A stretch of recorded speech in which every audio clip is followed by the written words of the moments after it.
यह पूरे यूनिवर्स की सबसे टेरिफाइंग प्रिजन थी। जितने भी वाइस क्रिमिनल्स मौजूद थे लगभग सभी यहाँ इकट्ठा थे। हंड्रेड्स ऑफ ईयर्स पुराने बूढ़ों से लेकर सिर्फ फ्यू ईयर्स के बच्चों तक यह जगह किसी में कोई फर्क नहीं करती थी, न मेन और विमेन में, न ह्यूमंस और बीस्ट्स में, और न ही फेथ को लेकर। लेकिन वह ब्लाइंड ओल्ड मैन सबसे अलग था। साफ दिख रहा था कि उसके पास इतनी पावर थी कि वह पूरी प्रिजन में रास्ता बनाते हुए हर किसी को खत्म कर सकता था।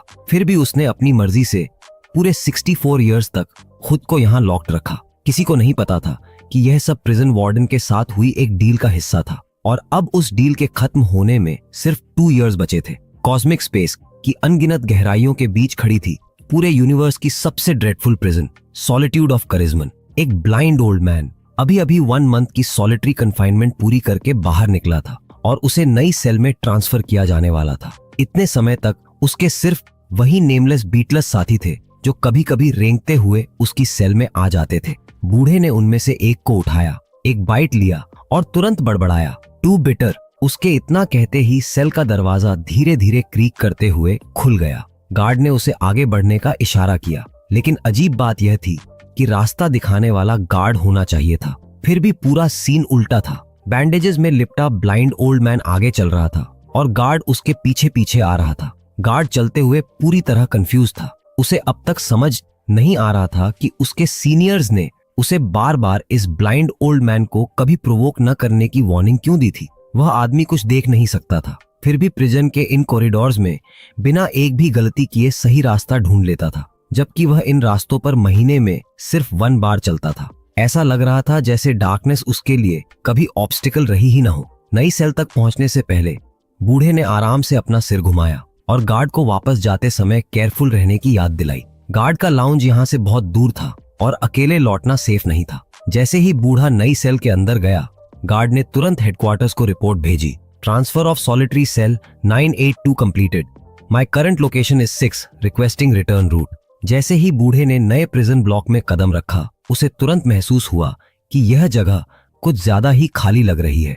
इनमेट्स को पता चल गया कि कोई नया कैदी आया है, लेकिन जब उन्होंने देखा कि वह सिर्फ एक बूढ़ा आदमी है तो सबने राहत की सांस ली। कुछ लोग तो चुपके से खुश भी हो गए। उन्हें लगा कि इस बार शायद फाइट करने की जरूरत नहीं पड़ेगी, क्योंकि वे सब एक बात जानते थे, इस एरिया में बंद ज्यादातर प्रिजनर्स फर्स्ट लेवल ऑफेंडर्स थे और उनमें सबसे ताकतवर भी मुश्किल से 2nd लेवल तक पहुंचता था, यानी सॉलिट्यूड प्रिजन की सबसे नीचे वाली टियर। जंगल लॉ पर चलने वाली इस जगह में उनकी नजर में उस बूढ़े से किसी तरह का खतरा नहीं था, लेकिन किसी ने यह नोटिस नहीं किया कि वह शांत ब्लाइंड एल्डर बस हल्की सी सांस खींचता है और तुरंत हवा में मौजूद एक ऐसी प्रेजेंस को महसूस कर लेता है जो बाकी सबसे अलग थी। अंदर ही अंदर वह पहले से जान चुका था कि आने वाले दिन बिल्कुल भी पीसफुल नहीं होने वाले। तभी गोल्डन लाइट की एक तेज चमक पूरे ब्लॉक में फैल गई। सभी इनमेट्स तुरंत समझ गए कि मील टाइम हो चुका है। अगले ही पल पूरा इलाका हंगामे से भर गया। यहाँ फूड सबसे रेयर चीज थी और वही एक प्राइस था जिसके लिए हर कोई पागल हो जाता था। हालांकि सर्व होने वाला खाना हमेशा की तरह वही डिस्गस्टिंग मैगट पॉरेज था, जिसे देखकर किसी का भी एपेटाइट भाग जाए। फिर भी यहाँ हर कोई उस खाने के लिए ऐसे लड़ता था जैसे वही उसकी पूरी दुनिया हो। टॉमी नाम का एक 2nd लेवल क्रिमिनल और उसकी क्रू पूरे एरिया में अपनी दादागिरी चलाते थे। वे सारा खाना अपने कब्जे में रखते, जितना मन करे उतना बर्बाद करते और जो भी उनके पास आने की हिम्मत करता उस पर भौंकने लगते। बाकी कमजोर प्रिजनर्स बस अपना गुस्सा अंदर दबाकर बैठे रहते और उम्मीद करते कि शायद कुछ स्क्रैप्स उनके लिए भी बच जाएं। ब्लाइंड ओल्ड मैन धीरे धीरे फूड बैरल की तरफ बढ़ा। उसे बस एक कटोरी पॉरेज चाहिए थी ताकि उसका पेट भर सके, लेकिन उसके पास पहुंचने से पहले ही टॉमी के एक लैकी ने उसे रोक लिया। उसने गुस्से से चिल्लाते हुए प्रिजन का सबसे क्रूअल रूल सुना दिया, अगर तुम उनकी ग्रुप का हिस्सा नहीं हो तो चाहे बूढ़े हो या बच्चे, तुम्हें खाने का कोई हक नहीं है। इतना ही नहीं, उसने ओल्ड मैन का मजाक उड़ाना भी शुरू कर दिया।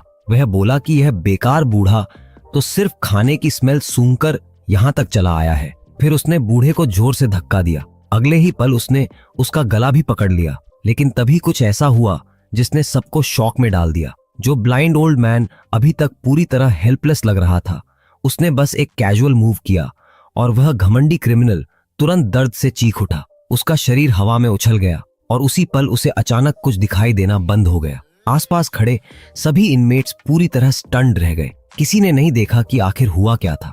उन्हें बस इतना समझ आया कि उनके सामने खड़ा यह ब्लाइंड ओल्ड मैन बेहद अजीब और डरावना था। टॉमी का गुस्सा तुरंत 7वें आसमान पर पहुंच गया। वह दहाड़ते हुए चिल्लाया कि इस बूढ़े को पकड़ो और इसकी सजा तय करो। तभी कहानी का फोकस धीरे धीरे ओल्ड मैन के डरावने पास्ट की तरफ जाता है। कभी कुछ गार्ड्स को सोचते थे कि आखिर ये आदमी प्रिजन की सबसे क्रूअल पनिशमेंट्स कैसे झेल लेता है और पूरे 30 डेज की सॉलिटरी कन्फिनमेंट के बाद भी बिल्कुल नॉर्मल कैसे रहता है। लेकिन उनके सुपीरियर ने उन्हें बताया था कि अगर इस आदमी ने सिर्फ किसी मामूली प्रिजनर को मारा होता तो उस प्रिजन में जहां हर दिन थाउजेंड्स लोग मरते हैं वह कोई बड़ी बात ही नहीं होती। मगर असली सच्चाई सुनकर किसी की भी रीढ़ में ठंडक दौड़ जाए। इस ब्लाइंड ओल्ड मैन ने सिर्फ 1 नाइट में पूरे एक सेल ब्लॉक के हर प्रिजनर को खत्म कर दिया था। 241 लोग मारे गए थे और एक भी सर्वाइवर नहीं बचा था। ओल्ड मैन का प्रिजन नंबर 51 था, जिसका मतलब था कि वह इस प्रिजन में लाए गए शुरुआती 51 प्रिजनर्स में से एक था और काउंटलेस क्रिमिनल्स के बीच वह अकेला लेजेंड था जो आज भी जिंदा था। उसका नाम एगेल स्टोस था और वह पूरे 64 साल से इस प्रिजन के अंदर था। लेकिन गार्ड्स ने कभी नहीं सोचा था कि वही पुराना सीन फिर से सेल के अंदर दोहराया जाएगा। ओल्ड मैन अभी भी उतना ही खतरनाक था। दूसरी तरफ इनमेट्स गुस्से और डर दोनों से भरे हुए थे। उन्होंने जो भी हाथ लगा उसे हथियार बना लिया। एक साथ उसकी तरफ दौड़े, उसे चारों तरफ से घेर लिया और चीखने लगे कि आज उसे मार डालेंगे। तभी किसी की नजर ओल्ड मैन के हाथ में पकड़ी एक ब्लेड जैसी चीज पर पड़ी। उसे देखकर वह इतना डर गया कि मानो उसकी जान ही निकल गई हो। लेकिन डजन्स लोगों की इस घेराबंदी के बीच भी ओल्ड मैन पूरी तरह काम रहा। वह इतनी तेजी से मूव कर रहा था कि कोई उसकी मूवमेंट की हल्की सी झलक तक नहीं पकड़ पा रहा था।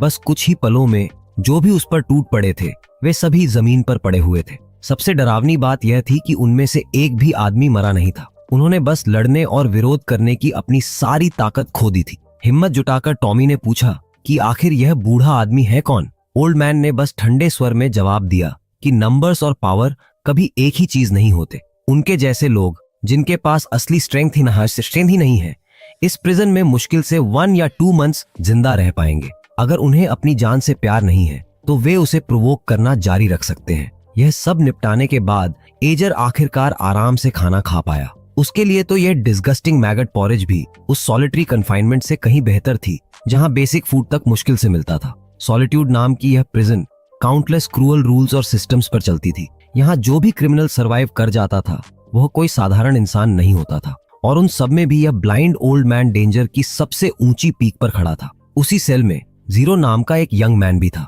उसने अनजाने में ओल्ड मैन से निकल रही अनयूजुअल ऑरा को महसूस कर लिया। लेकिन उससे भी ज्यादा डराने वाली बात यह थी कि ओल्ड मैन ने एक नजर में उसके पास खड़े बच्चे की सच्चाई समझ ली। उसे तुरंत पता चल गया कि उस बच्चे के अंदर एक बेहद प्रेशियस ब्लड लाइन मौजूद है। यह सुनकर जीरो के होश उड़ गए और वह गुस्से से भर उठा। उसने ओल्ड मैन को वार्निंग दी कि वह यह सीक्रेट किसी को न बताए, वरना वह उसकी ऐसी मौत करेगा कि उसे दफनाने की जगह भी नहीं मिलेगी।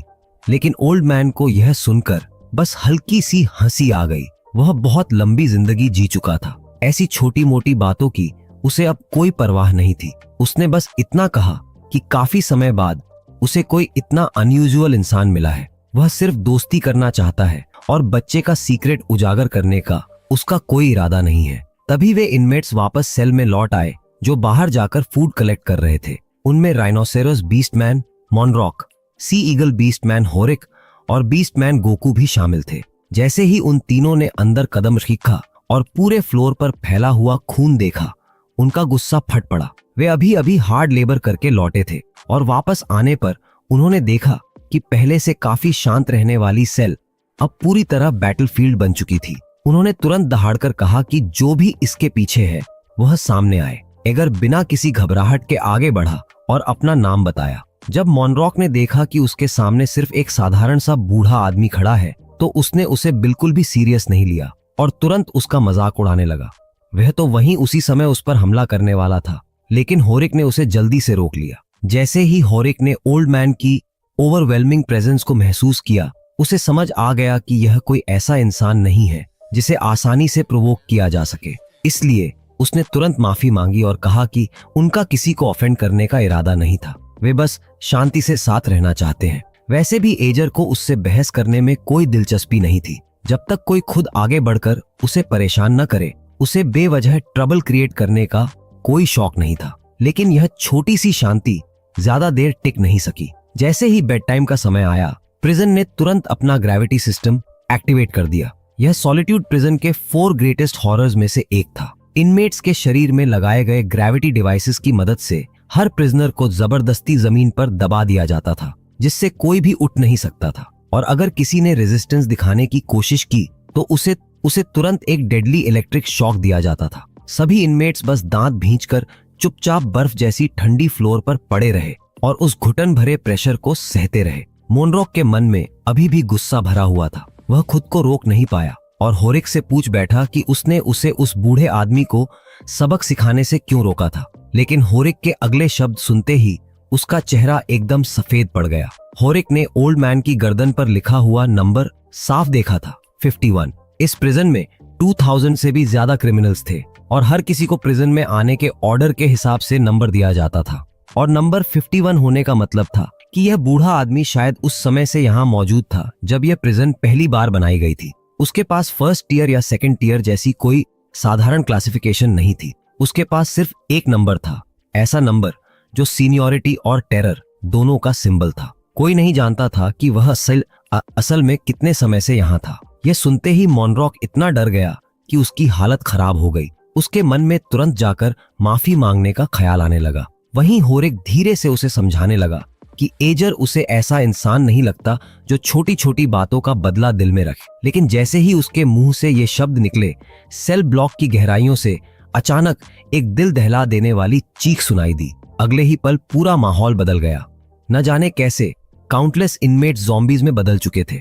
जो लोग अभी भी जिंदा थे वे डर के मारे हर तरफ भागने लगे। कोई मदद के लिए चिल्ला रहा था, कोई जान बचाने के लिए रो रहा था। कुछ ही सेकंड में पहले से डरावना सेल ब्लॉक एक जीते जागते नाइटमेयर में बदल गया। यह कान फाड़ देने वाला हंगामा एगर को भी जगा गया, जो आंखें बंद करके आराम कर रहा था। उसने इरिटेशन से भौहें सिकोड़ ली और मन ही मन ताना मारा कि उसके सॉलिटरी कन्फाइनमेंट में रहने के दौरान आखिर किस बेवकूफ ने मैक्सिमम सिक्योरिटी ब्लॉक का गेट खोल दिया और इन मुसीबतों को बाहर छोड़ दिया। सेल ब्लॉक, जिसमें अभी अभी थोड़ी शांति लौटी थी, अब पहले से भी ज्यादा केओस में डूब चुका था। एगर धीरे धीरे उठकर बैठ गया और उसी पल ग्रेविटी डिवाइस ने उसके शरीर में बिजली दौड़ा दी। तभी उसे समझ आ गया कि आज रात उसे चैन की नींद मिलने वाली नहीं है। ज़ॉम्बीज बिना किसी वार्निंग के अचानक सामने आ गए थे। इस अफरा तफरी के बीच एक आदमी जल्दी से जीरो के पास पहुंचा और उसे रॉकस के पीछे छिप जाने को कहा।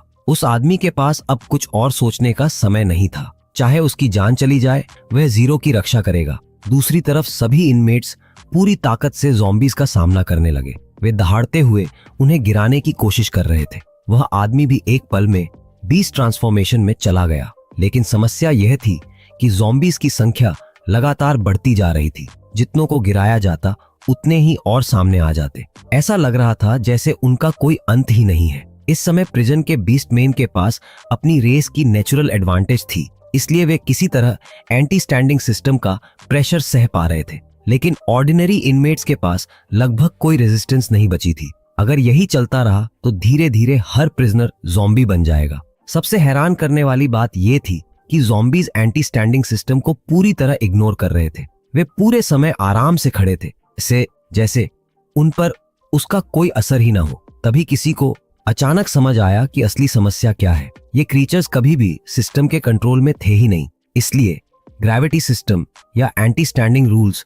उन पर बिल्कुल काम नहीं कर रहे थे। और इस सच्चाई का पता चलते ही सबकी उम्मीदें और भी टूट गईं। एक जंबी वेव खत्म भी नहीं हुई थी कि उसके पीछे दूसरी वेव आ गई। लगातार आते जॉम्बीज और एंटी स्टैंडिंग सिस्टम के दबाव ने सभी की स्टैमिना को पूरी तरह खत्म होने की कगार पर पहुंचा दिया था। चारों तरफ से घिरे हुए इनमेट्स के पास भागने का कोई रास्ता नहीं बचा था। अब हर किसी को यकीन हो गया था कि इस बार उनका अंत तय है। तभी अचानक एगर आगे बढ़ा। उसके पूरे शरीर पर बिजली चमक रही थी, फिर भी वह सीधे जॉम्बी होड़ के बीच घुस गया। उसकी नजर में वे जॉम्बीज किसी खेत की फसल से ज्यादा कुछ नहीं थे, जो एक के बाद एक कटती जा रही थी।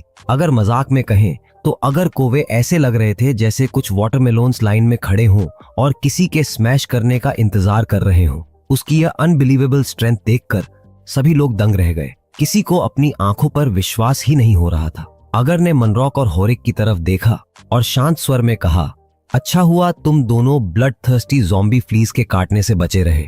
यह सुनते ही दोनों डर के मारे जमीन पर बैठ गए और जल्दी से पूछने लगे कि उसने उनकी जान क्यों बचाई।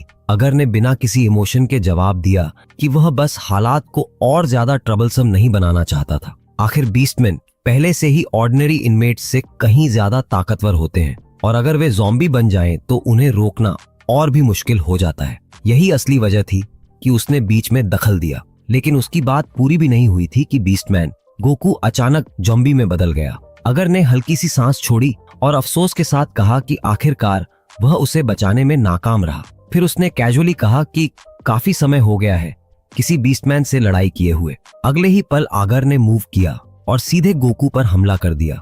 हालांकि वह ब्लाइंड था, फिर भी उसकी मूवमेंट्स इतनी फास्ट और एक्यूरेट थीं कि गोकू का कोई भी अटैक उसे छू तक नहीं पा रहा था। होरिक को पूरा सीन ही पागलपन जैसा लग रहा था, लेकिन इसी वजह से बैटल के दौरान एगर की कामनेस और भी ज्यादा अलग नजर आ रही थी। यहाँ तक कि ग्रेविटी सिस्टम का भी उस पर मुश्किल से कोई असर पड़ रहा था। लड़ाई के बीच गोकू ने एक डोबरमैन जैसे बीस्ट फॉर्म में ट्रांसफॉर्मेशन कर लिया, लेकिन अगर के लिए इससे कोई फर्क नहीं पड़ा। उसकी नजर में बड़ा शरीर बनने का मतलब सिर्फ इतना था कि अब और ज्यादा वीक पॉइंट्स दिखाई देंगे। यह सब देखकर होरिक के दिल में अचानक एक मजबूत ख्याल पैदा हुआ। अगर उसे सॉलिट्यूड नाम की इस प्रिजन में सरवाइव करना है तो उसके सामने सिर्फ एक ही रास्ता है, अगर का साथ देना। दूसरी तरफ बाकी सभी लोग अभी भी ज़ॉम्बीज से लड़ते हुए अपनी जान बचाने की कोशिश कर रहे थे। तभी अचानक आगर पीछे मुड़ा, जैसे वह वहां से जाने वाला हो। होरिक ने घबराकर उसे आवाज दी और रुकने को कहा, लेकिन अगले ही सेकंड आगर दूसरी तरफ मौजूद ज़ॉम्बी हॉर्ड के बीच कूद पड़ा।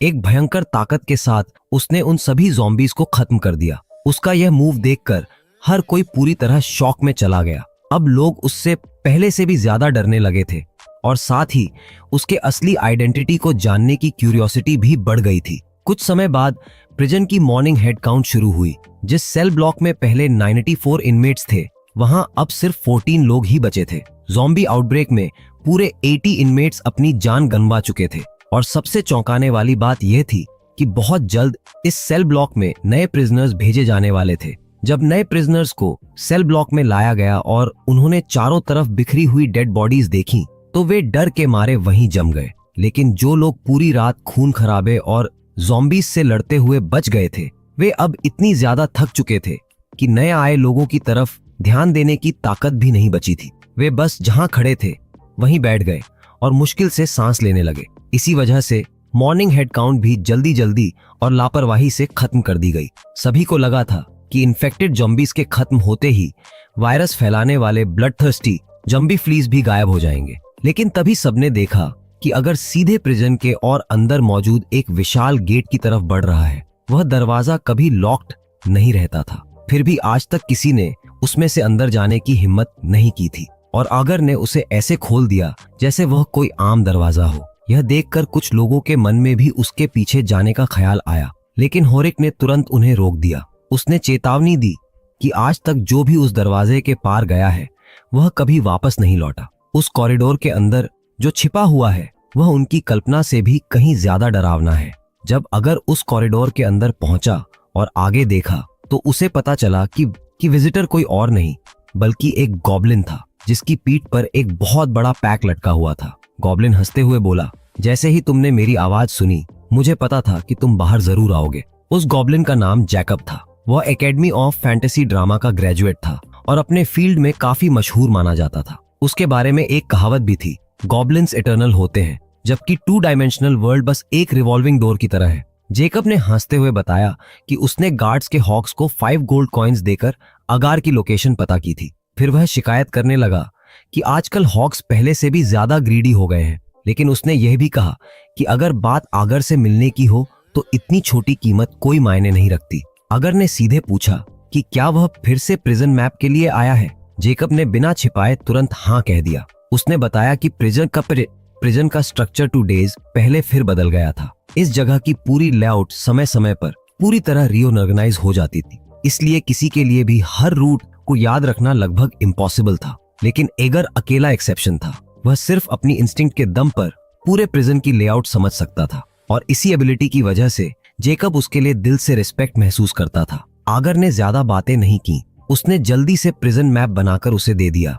जेकब की खुशी का ठिकाना नहीं रहा। उसने तुरंत कहा कि आगर को जो भी चाहिए वह उसकी मदद करने के लिए तैयार है। आगर ने बस एक शांत सवाल पूछा, क्या कहीं नॉर्मल फूड मिल सकता है? जेकब ने तुरंत हाँ कह दिया, बल्कि उसे थोड़ा शर्मिंदगी भी महसूस हुई कि वह इतने महान आदमी को बदले में सिर्फ साधारण खाना ही दे सकता है। उनकी बातचीत के दौरान जैकब ने अगर को एक बहुत महत्वपूर्ण जानकारी भी दी। उसने बताया कि आज सभी लो लेवल सेल ब्लॉक्स में समनिंग होने वाली है और इस बार जो क्रीचर्स समन किए जाएंगे वे सबसे ज्यादा ट्रबलसम कैटेगरी के होंगे। यह सुनकर आगर का मन थोड़ा भारी हो गया। फिर भी उसने जेकब को वार्निंग देने के लिए धन्यवाद कहा। आखिर ये समनिंग्स कभी किसी फिक्स्ड शेड्यूल पर नहीं होती थी और इतने सालों में भी वह इनके एग्जैक्ट टाइमिंग का पता नहीं लगा पाया था। जेकब ने जाते जाते कैजुअली पूछा कि क्या हाल के दिनों में वे लोग फिर से ओल्ड मैन को परेशान कर रहे थे।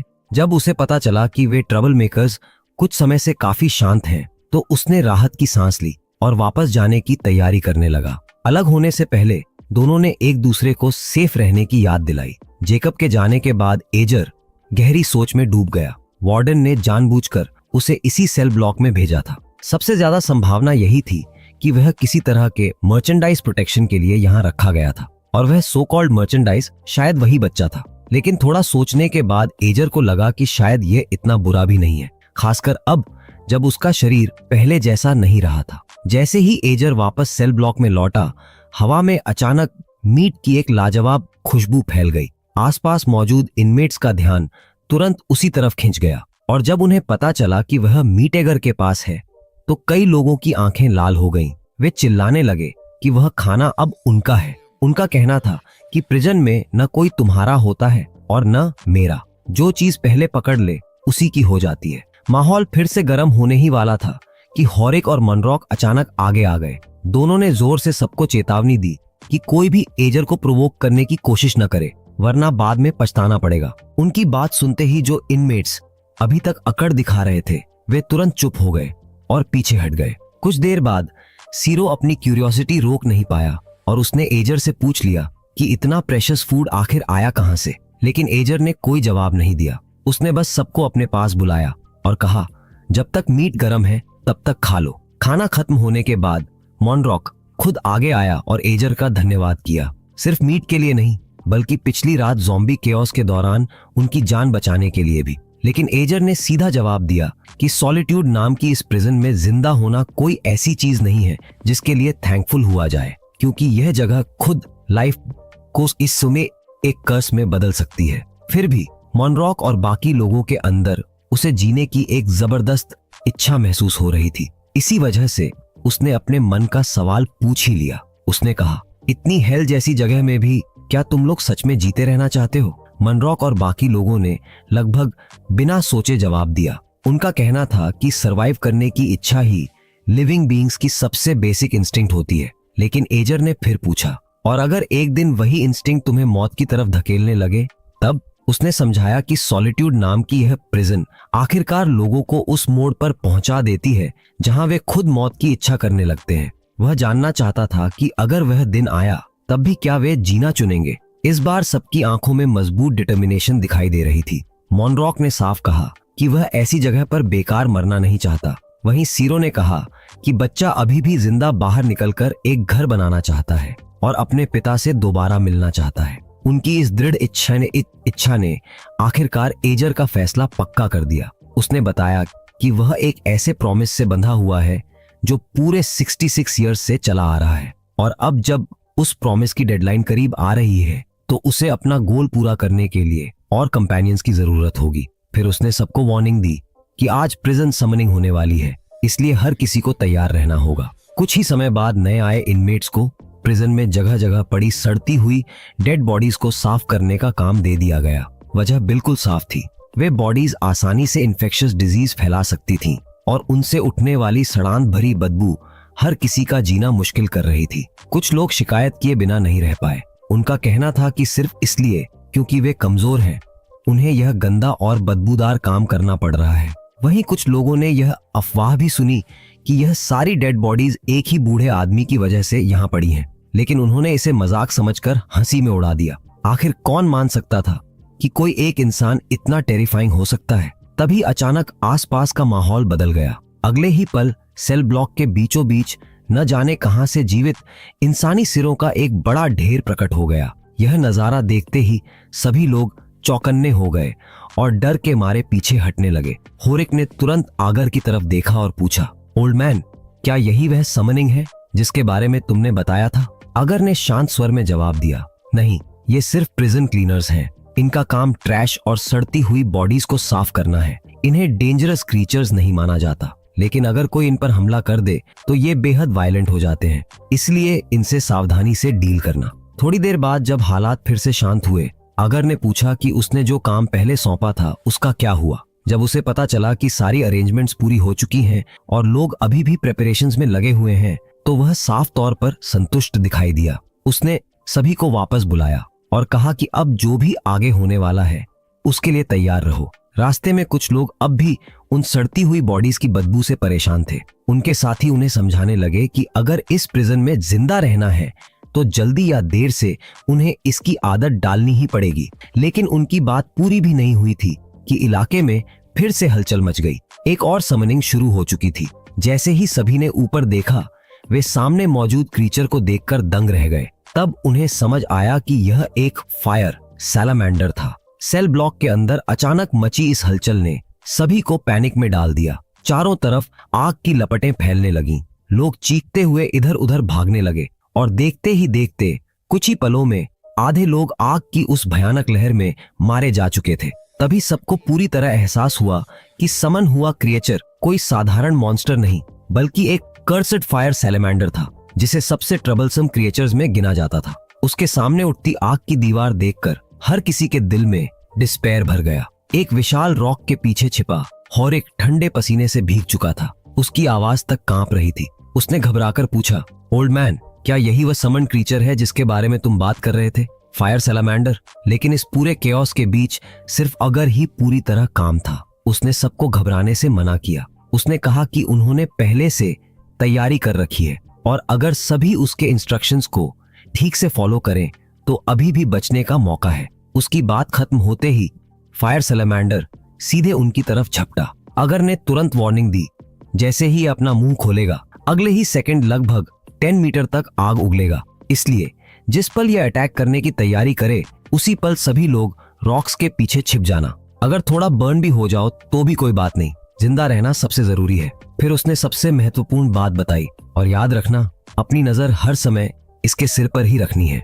एक पल के लिए भी ध्यान मत हटाना। तभी सबको आखिर समझ आया कि सेल के अंदर पड़े बड़े बड़े स्टोन्स को पहले ही खिसकाकर एक डिफेंसिव वॉल बना दी गई थी। वही दीवार किसी तरह आग की लपटों को रोक रही थी। किसी को समझ नहीं आ रहा था कि ओल्ड मैन ने पहले से ऐसी तैयारी क्यों कर रखी, लेकिन एक बात सभी जानते थे, अगर ये वॉल न होती तो शायद वे सब अब तक मर चुके होते। केओस के बीच मोनरॉक जोर से चिल्लाया कि वह होरिक के साथ अपनी पोजीशन बदलना चाहता है, लेकिन होरिक ने बिना सोचे साफ मना कर दिया। तभी उस क्रिटिकल मोमेंट में सीरो की नजर ऊपर गई। उसने देखा कि रूफ से पानी टपक रहा है। सभी ने तुरंत ओल्ड मैन के इंस्ट्रक्शंस फॉलो किए। उन्होंने पानी और मिट्टी मिलाकर कीचड़ तैयार किया और जैसे ही फायर सैलामेंडर थोड़ा केयरलेस हुआ, पूरी ताकत से वह मड उसकी तरफ फेंक दी। शुरुआत में किसी को समझ नहीं आया कि यह कीचड़ आखिर क्या कर लेगी। तभी सही समय पर ओल्ड मैन की आवाज सुनाई दी। उसने समझाया, फायर सैलामेंडर भले ही मॉन्स्टर हो, लेकिन वह अपनी स्किन से भी ब्रीदिंग करता है। ये मड उसकी ब्रीदिंग को मुश्किल बना देगी, उसकी मूवमेंट स्लो कर देगी और उसकी विजन भी ब्लॉक कर सकती है। जैसा उसने कहा था बिल्कुल वैसा ही हुआ। मड का असर तुरंत दिखाई देने लगा और फायर सैलामेंडर का हमला काफी हद तक रुक गया। अगर ने उसी मौके का फायदा उठाया और तुरंत अटैक कर दिया। वह पहले की तरह ही बेहद फियर्स था। ज्यादा समय नहीं लगा और उसने उस टेरिफाइंग मॉन्स्टर को पूरी तरह काबू में कर लिया। यह देखकर सभी के दिल में राहत की एक लहर दौड़ गई। वे जानते थे कि अगर ओल्ड मैन उनकी मदद न करता तो ऐसी होपलेस सिचुएशन में उनके बचने का कोई चांस नहीं था। जब फायर सैलामेंडर जमीन पर गिरा तो सबने राहत की सांस ली। कुछ लोग तो ओल्ड मैन और बीस्ट मैन की ताकत की तारीफ भी करने लगे। लेकिन तभी एक और शॉकिंग बदलाव हुआ। अचानक समनिंग की नई रिपल्स फैलने लगी। वह अजीब और तीखी आवाज सुनकर सबके दिल डर से धड़कने लगे। एक आदमी घबराकर चिल्लाया, क्या फिर से फायर सैलेमेंडर जैसे मॉन्स्टर्स आने वाले हैं? उसके चेहरे का रंग उड़ चुका था, फिर भी वह इस हेल जैसी सिचुएशन को कोस रहा था। दूसरी तरफ आगर सिर्फ आवाज सुनकर ही समझ गया कि कम से कम 10 मॉन्स्टर्स अभी अभी समन हुए हैं। यह सुनकर पूरे ग्रुप पर फिर से डिस्पेयर छा गया। अब किसी को यकीन नहीं था कि वे इस बार बच पाएंगे या नहीं। ऐसा लग रहा था कि मौत का एक और दौर शुरू होने वाला है। लेकिन इस सब के बीच अगर अब भी पूरी तरह काम था। उसने कहा कि सेल के अंदर एक फायर सैलेमेंडर से निपटना वास्तव में इतना मुश्किल नहीं था। असली समस्या यह थी कि अब उनके आसपास का पूरा एरिया आग के समंदर में बदल चुका था। जीरो को तुरंत बाकी लोगों के पीछे सुरक्षित जगह पर भेज दिया गया। वहीं हॉरिक ने जल्दी से पूछा, क्या हमें वही मेथड दोबारा यूज करना चाहिए? लेकिन अगर ने सिर हिलाकर साफ मना कर दिया। उसने सीधा कहा, इस बार सबको जिंदा रखना बहुत मुश्किल होगा। फिर उसने बताया कि अब उनके पास सिर्फ एक ऑप्शन बचा है, उन्हें तुरंत कॉरिडोर की तरफ बढ़ना होगा। उसकी यह बात सुनते ही सभी लोग शॉक में पड़ गए। वे हैरानी से उसे देखने लगे। आखिर वही ओल्ड मैन पहले कह चुका था कि कॉरिडोर सेल ब्लॉक से भी ज्यादा डेंजरस जगह है। फिर अब वह खुद सबको वहां क्यों ले जा रहा था? लेकिन एगर ने कोई एक्सप्लेनेशन नहीं दी। उसने एक भी एक्स्ट्रा वर्ड नहीं बोला और सीधे सबसे पहले आगे दौड़ पड़ा। हॉरिक ने तुरंत मॉनरॉक से कहा कि पूरी तरह अलर्ट रहे और एजर के पीछे पीछे चलता रहे। इस समय ओल्ड मैन एजर के साथ रहना ही उनके लिए सबसे सेफ ऑप्शन था। सभी को अपनी वह बात याद आ गई कि वे इस प्रिजन में बेकार मरना नहीं चाहते। इसलिए उन्होंने दांत भींचे और उसके पीछे चल पड़े।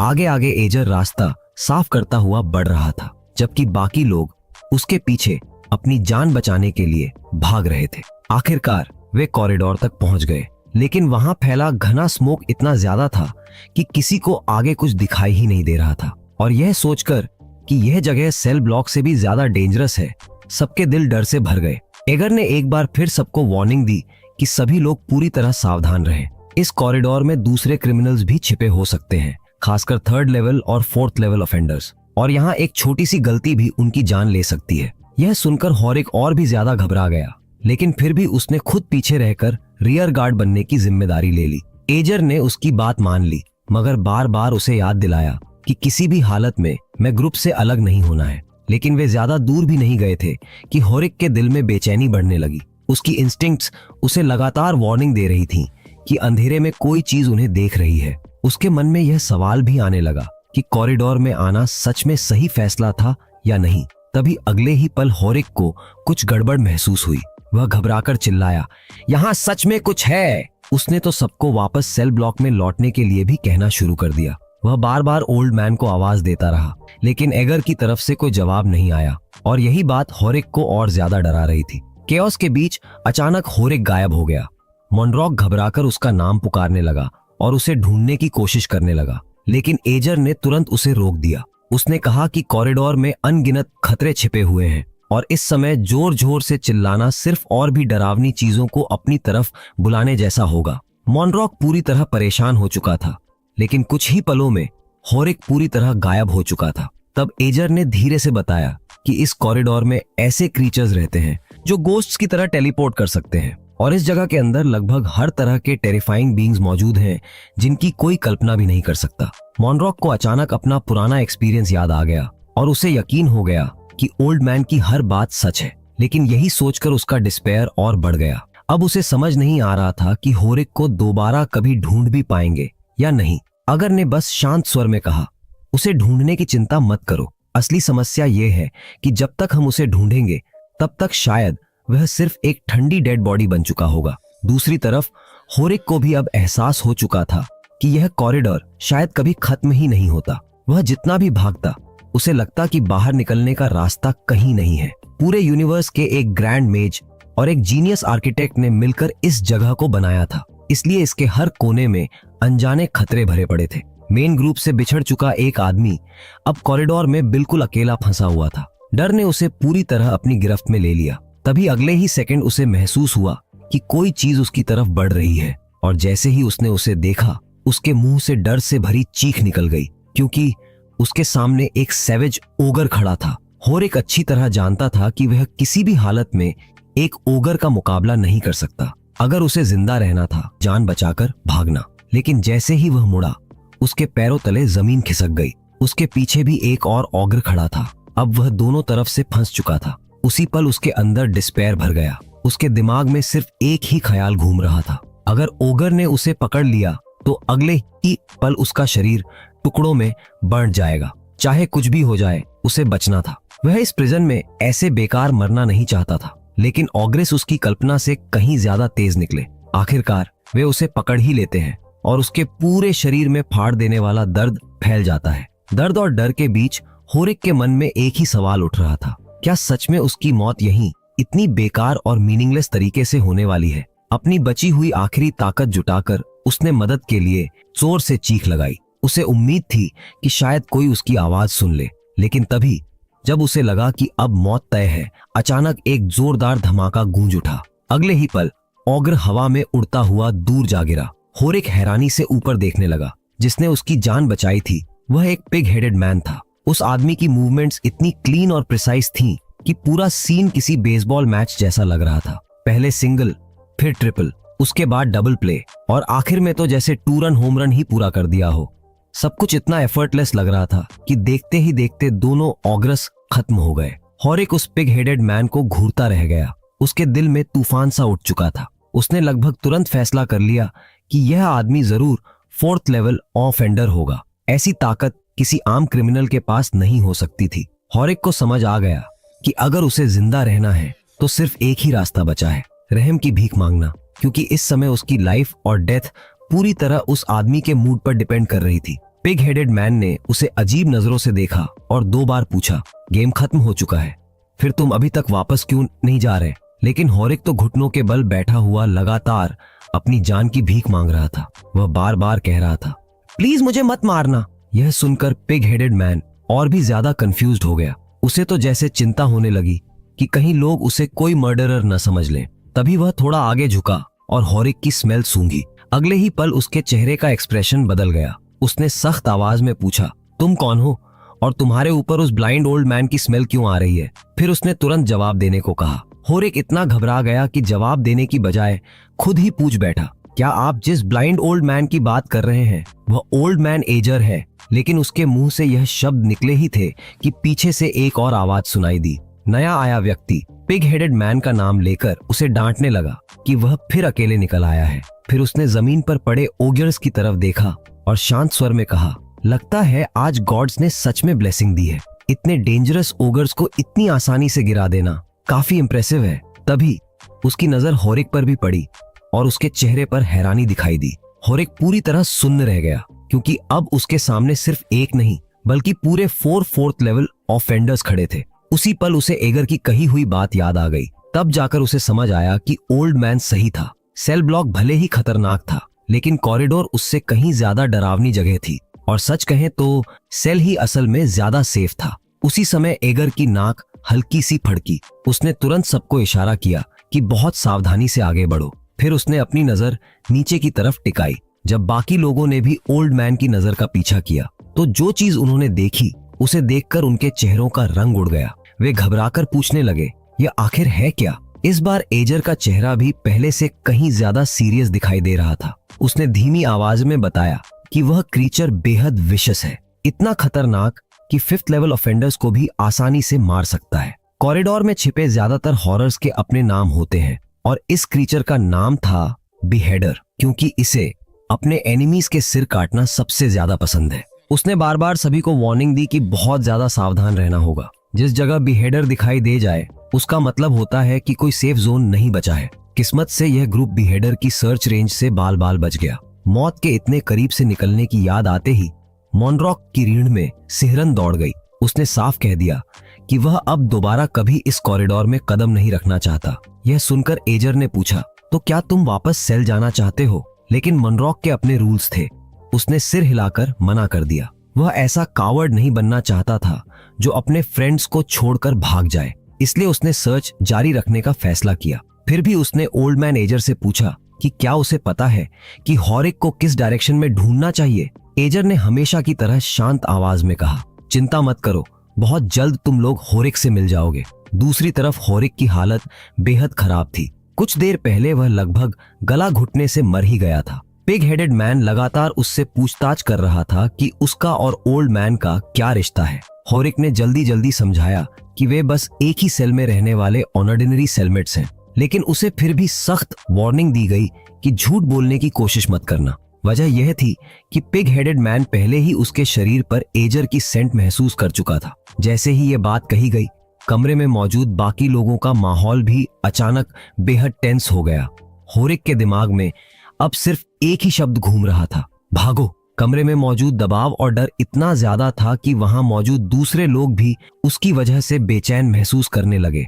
ऐसा लग रहा था जैसे हवा तक भारी हो गई हो। तभी किड नाम के एक आदमी ने कहा कि वह होरिक से बात करना चाहता है। वहीं दूसरे व्यक्ति ने उसे टोका और कहा कि बेचारे होरिक को और ज्यादा मत डराओ। अच्छी बात यह थी कि उन्होंने जल्दी ही साफ कर दिया कि उनका उसे नुकसान पहुंचाने का कोई इरादा नहीं है।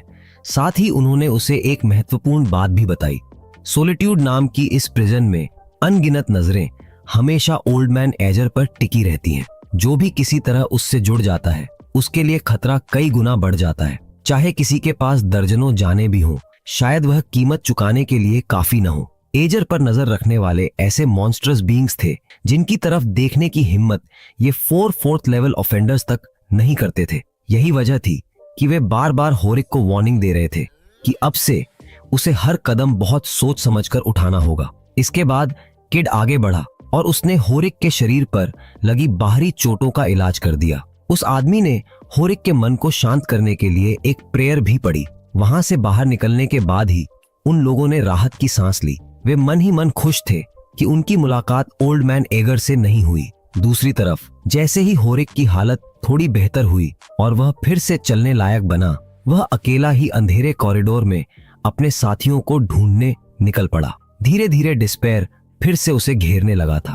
तभी दूर से आती फुटस्टेप्स की आवाज़ ने उसके अंदर उम्मीद की एक छोटी सी चिंगारी जगा दी और जब उसने सामने देखा तो उसकी आंखें फैल गईं।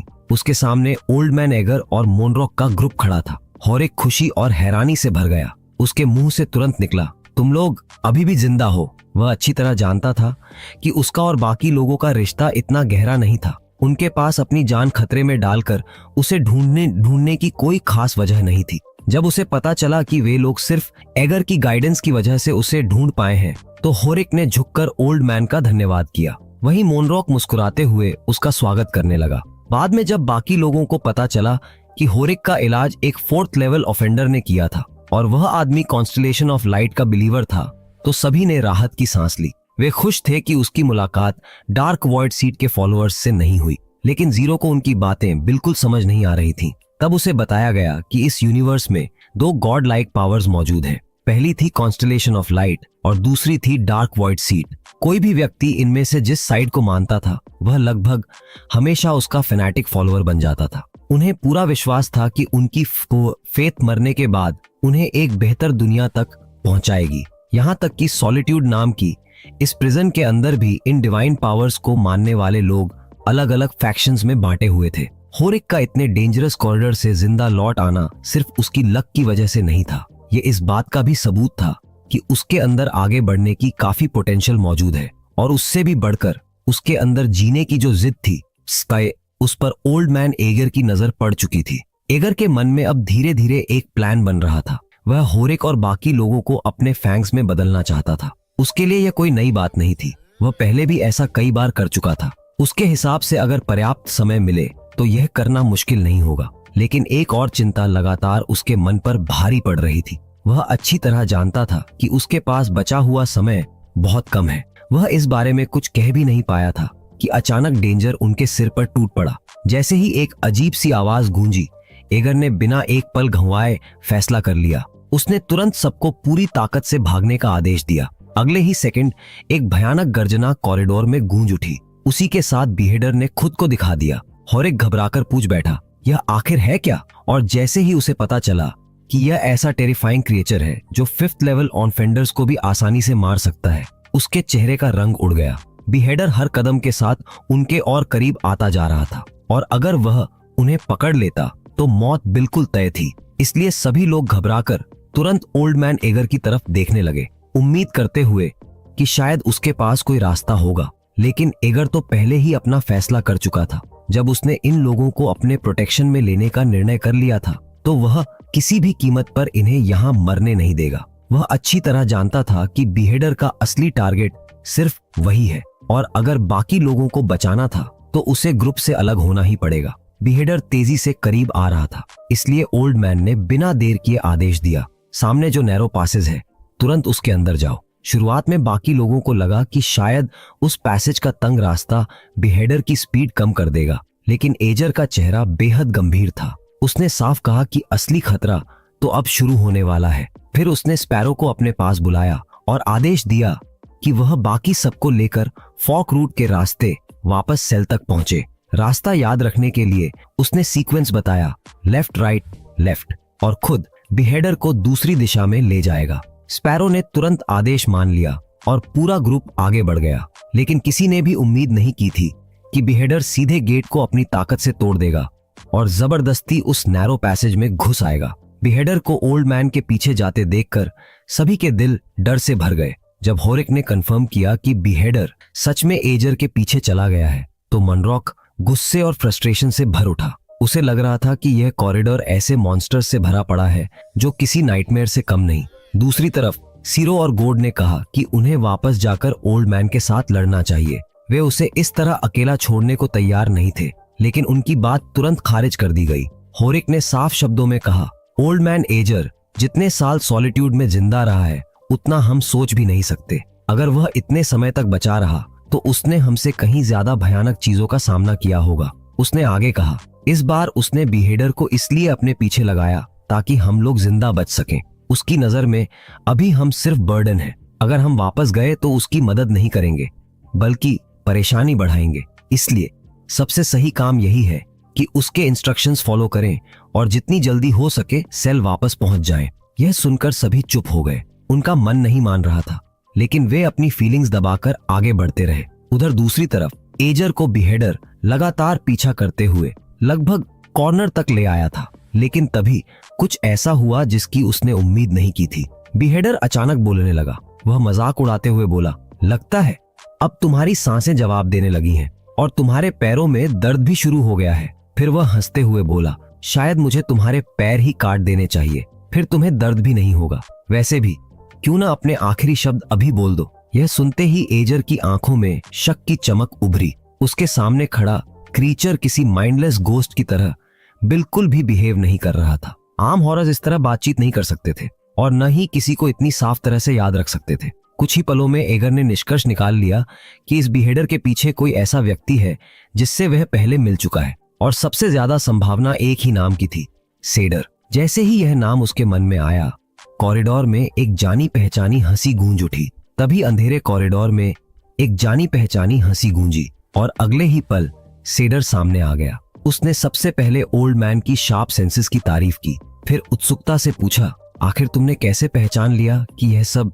मेरे पीछे था? लेकिन एजर ने हमेशा की तरह शांत आवाज में जवाब दिया, मैं तो पहले से ही ब्लाइंड हूँ। जो मैंने अभी कहा था वह सिर्फ एक कैजुअल टेस्ट था। फिर उसने हल्की सी मुस्कान के साथ कहा, बस ये उम्मीद नहीं थी कि सच में तुम ही निकलोगे। सेडर, डीमन वर्शिपर्स का नेक्रोमांसर। एजर ने उसे गौर से देखा और बोला, 5 इयर्स बीत गए। वह छोटा ब्रैट अब वापस आ गया है और लगता है इस दौरान काफी बड़ा भी हो गया है, यहाँ तक कि हॉर्सेस को कंट्रोल करना भी सीख गया। लेकिन उसके शब्दों में तारीफ नहीं, सिर्फ ठंडा तिरस्कार था।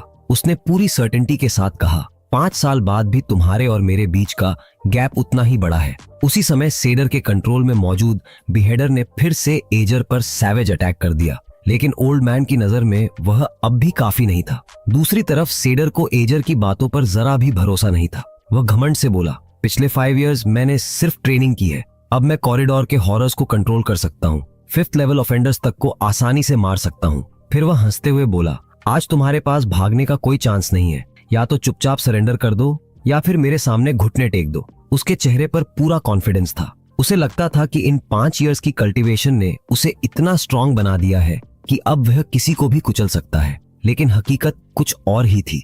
बिहेडर के अटैक्स तूफान की तरह लगातार बरस रहे थे, फिर भी वे एजर के कपड़ों को तक छू नहीं पा रहे थे।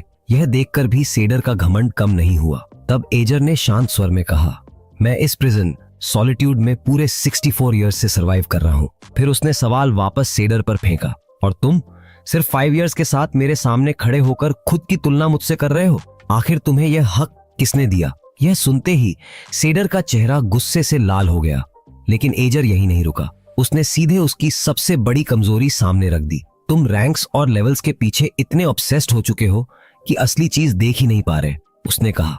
बैटल तो पहले ही सब साबित कर चुकी है। सच भी यही था। बिहेडर के कई लिम्स पहले ही काटे जा चुके थे, और अगर कुछ और कट जाते तो वह सिर्फ एक बेकार सा बिना हाथ पैर वाला ढेर बनकर रह जाता। तभी एजर ने अपनी असली स्किल दिखाई। सिर्फ एक पल में उसने सेडर को उनके बीच का हेवन एंड अर्थ लेवल का डिफरेंस महसूस करा दिया। उसने न सिर्फ बिहेडर को कंट्रोल करने वाले मार्क को पहचान लिया, बल्कि उसे पूरी तरह समझ भी लिया। फिर ठंडी आवाज में बोला, डीमन वर्शिपर्स को मेरा मैसेज दे देना।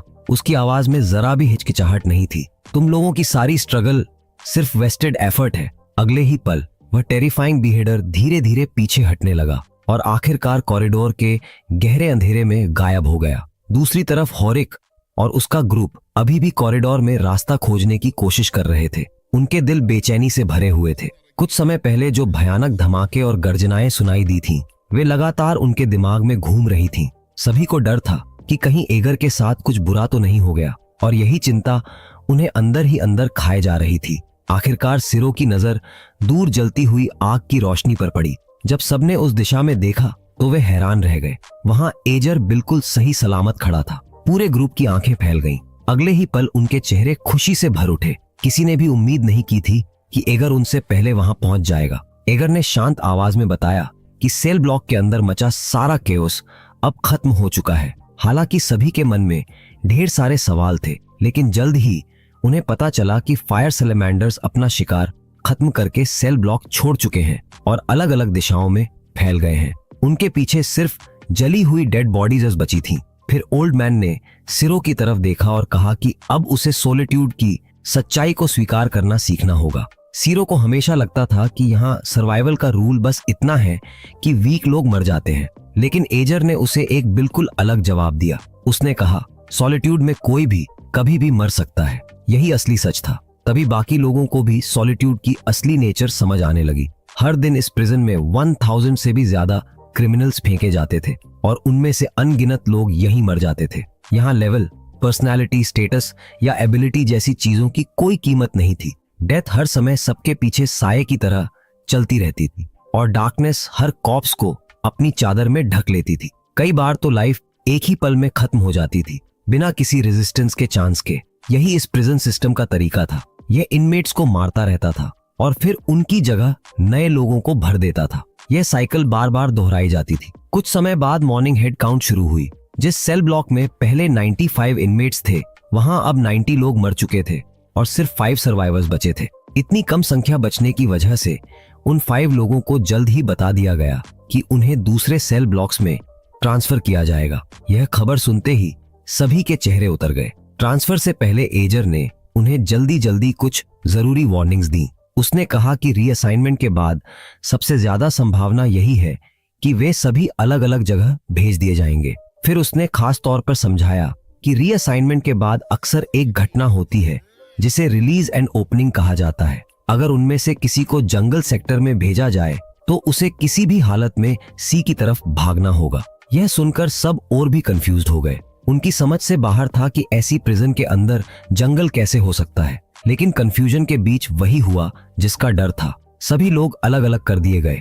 एजर को सेल ब्लॉक 3498 में भेज दिया गया और उसके साथ सिर्फ सीरो ही रह गया। यह देखकर एजर के मन में हल्का सा अफसोस आया। जिन कंपेनियंस को उसने पसंद किया था, जिनके बारे में उसने सोचा था कि वे उसके साथ आगे बढ़ सकते हैं, वे अब उससे अलग हो चुके थे। लेकिन उसी समय वह वार्डन की असली मंशा भी समझ गया। वार्डन साफ तौर पर चाहता था कि एजर अपना पूरा ध्यान सीरो को तैयार करने में लगाए। सीधे शब्दों में कहें तो वह चाहता था कि एजर इस मर्चेंडाइज को अच्छी तरह ट्रेन करे, उससे पहले कि उसकी अगली मुलाकात वार्डन से हो। एजर ने भी मन ही मन फैसला कर लिया। वह सीरो को पूरी तरह ट्रेन करेगा और बदले में वह चीज हासिल करेगा जिसकी उसे सच में जरूरत थी। क्योंकि इस पूरी प्रिजन में अगर कोई एक इंसान था जो सबसे अच्छी तरह जानता था कि उसके पास कितना कम समय बचा है, तो वह खुद एजर था। नए सेल ब्लॉक में पहुंचने के बाद एजर ने सीरो से कहा कि यह जगह लगभग 2000 वर्ग मीटर में फैली हुई है।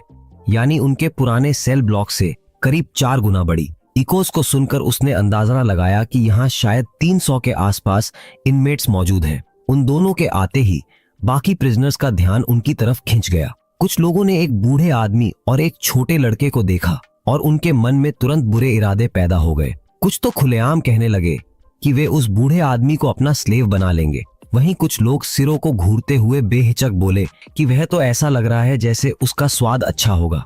यह सुनकर सिरो डर गया और तुरंत एजर को पुकारते हुए मदद मांगने लगा। लेकिन तभी रोजना नाम की एक प्रिजनर आगे बढ़ी। उसने बाकी लोगों को डांटते हुए कहा कि वे जरूरत से ज्यादा ग्रीडी हो रहे हैं। फिर उसने ऐलान कर दिया कि सिरो अब उसका है। अपने घमंडी अथॉरिटी भरे अंदाज में उसने बाकी लोगों को पीछे हटाया और आदेश दिया कि सिरो को उसके पास लाया जाए। सिरो पूरी ताकत से छटपटाने लगा। वह रोते हुए बार बार एजर को पुकार रहा था। उसे समझ ही नहीं आ रहा था कि ओल्ड मैन ऐसे क्यों बिहेव कर रहा है, जैसे यह सब उससे जुड़ा ही नहीं हो।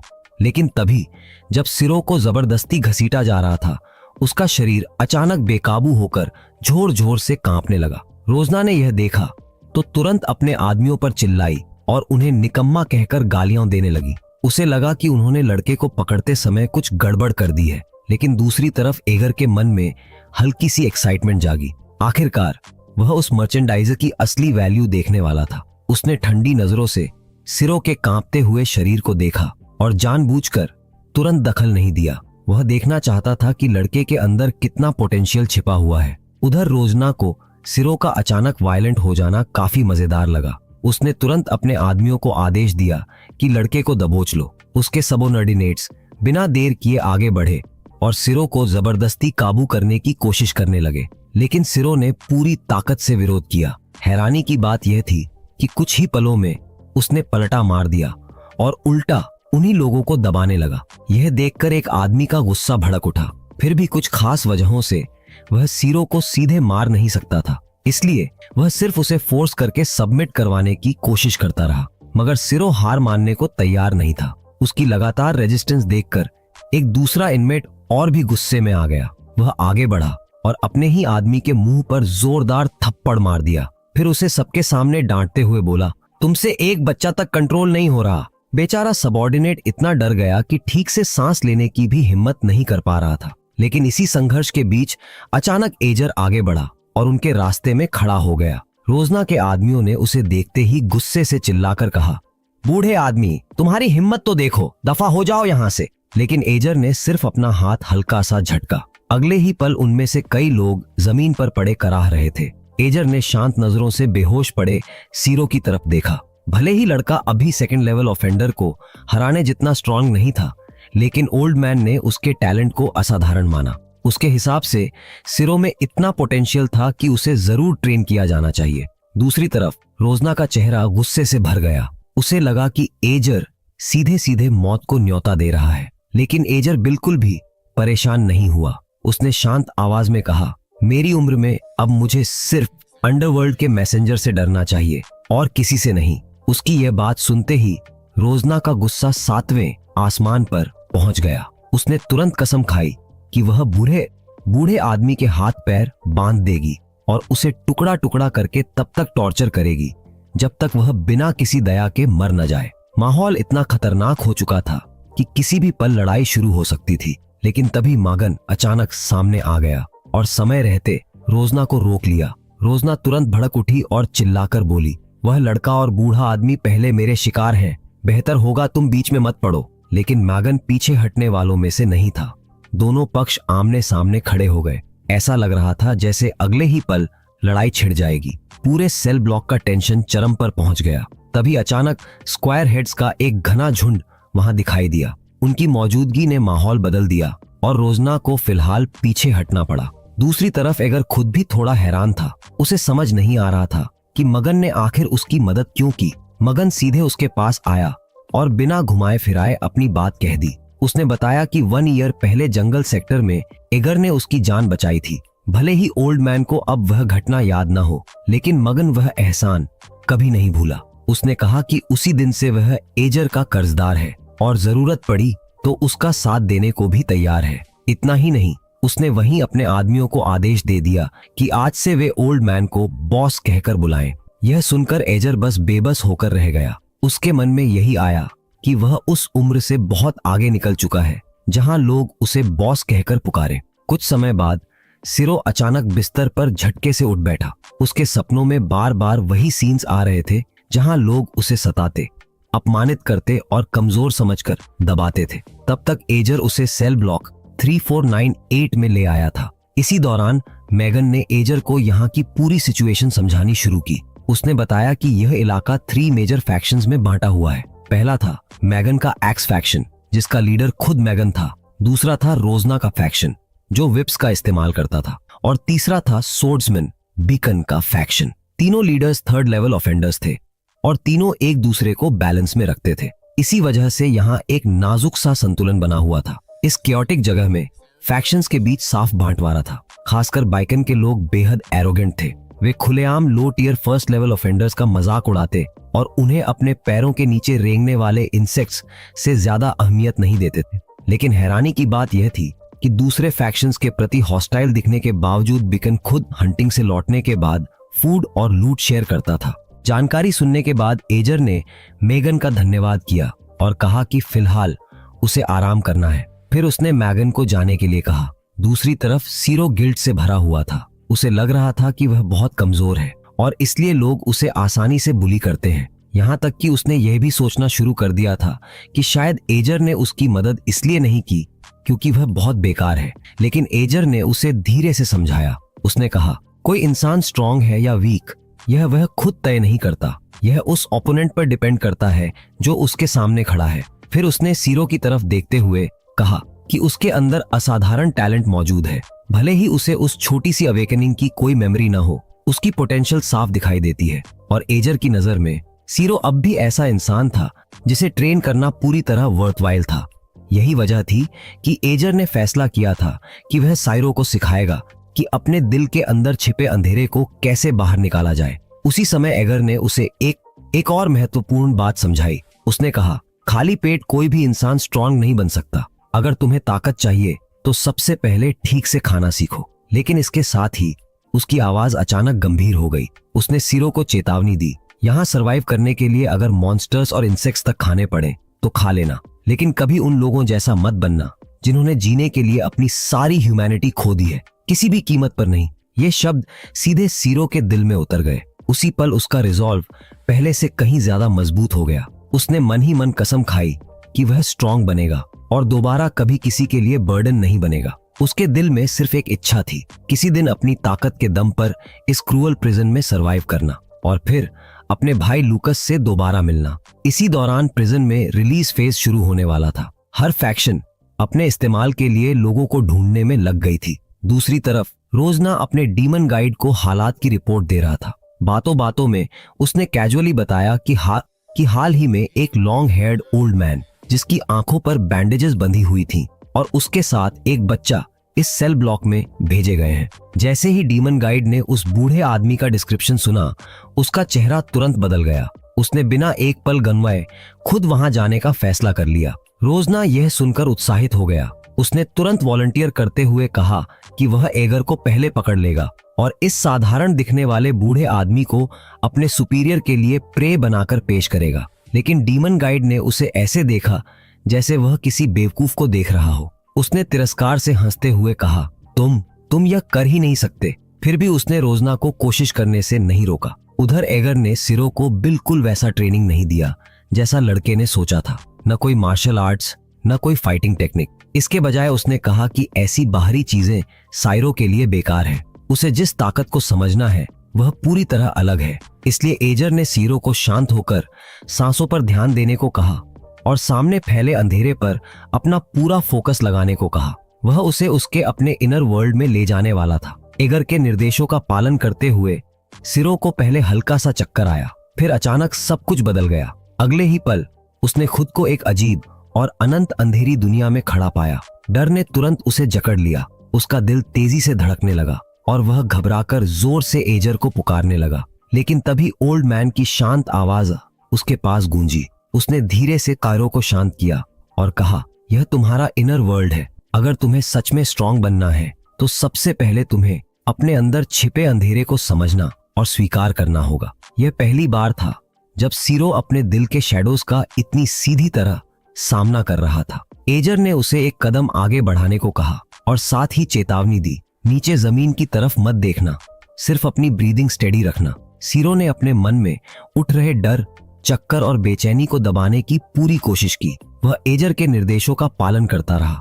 आखिरकार लगभग टूटने की कगार पर पहुंचकर उसने यह कठिन ट्रायल पूरा कर लिया। एजर ने कांपते हुए सीरो को देखा और शांत स्वर में एक सच्चाई बताई, तुम्हारी बॉडी में बहने वाला ब्लड लाइन ही तुम्हारा सबसे पावरफुल और सबसे बेसिक वेपन है। यह बात सुनकर सीरो चुप हो गया। कुछ समय बाद मील टाइम आ गया, लेकिन सोलिट्यूड जैसी प्रिजन में नॉर्मल फूड जैसी कोई चीज होती ही नहीं थी। और मगन जो खाना लेकर आया था वह कोई खास मील नहीं था, बल्कि सिर्फ रोस्टेड मॉन्स्टर मीट था। सीरो ने अपने हाथ में पकड़े मांस को देखा और चुपचाप सिर झुका लिया। उसके मन में बार बार उन लोगों का ख्याल आ रहा था जिनके पास खाने के लिए कुछ भी नहीं था।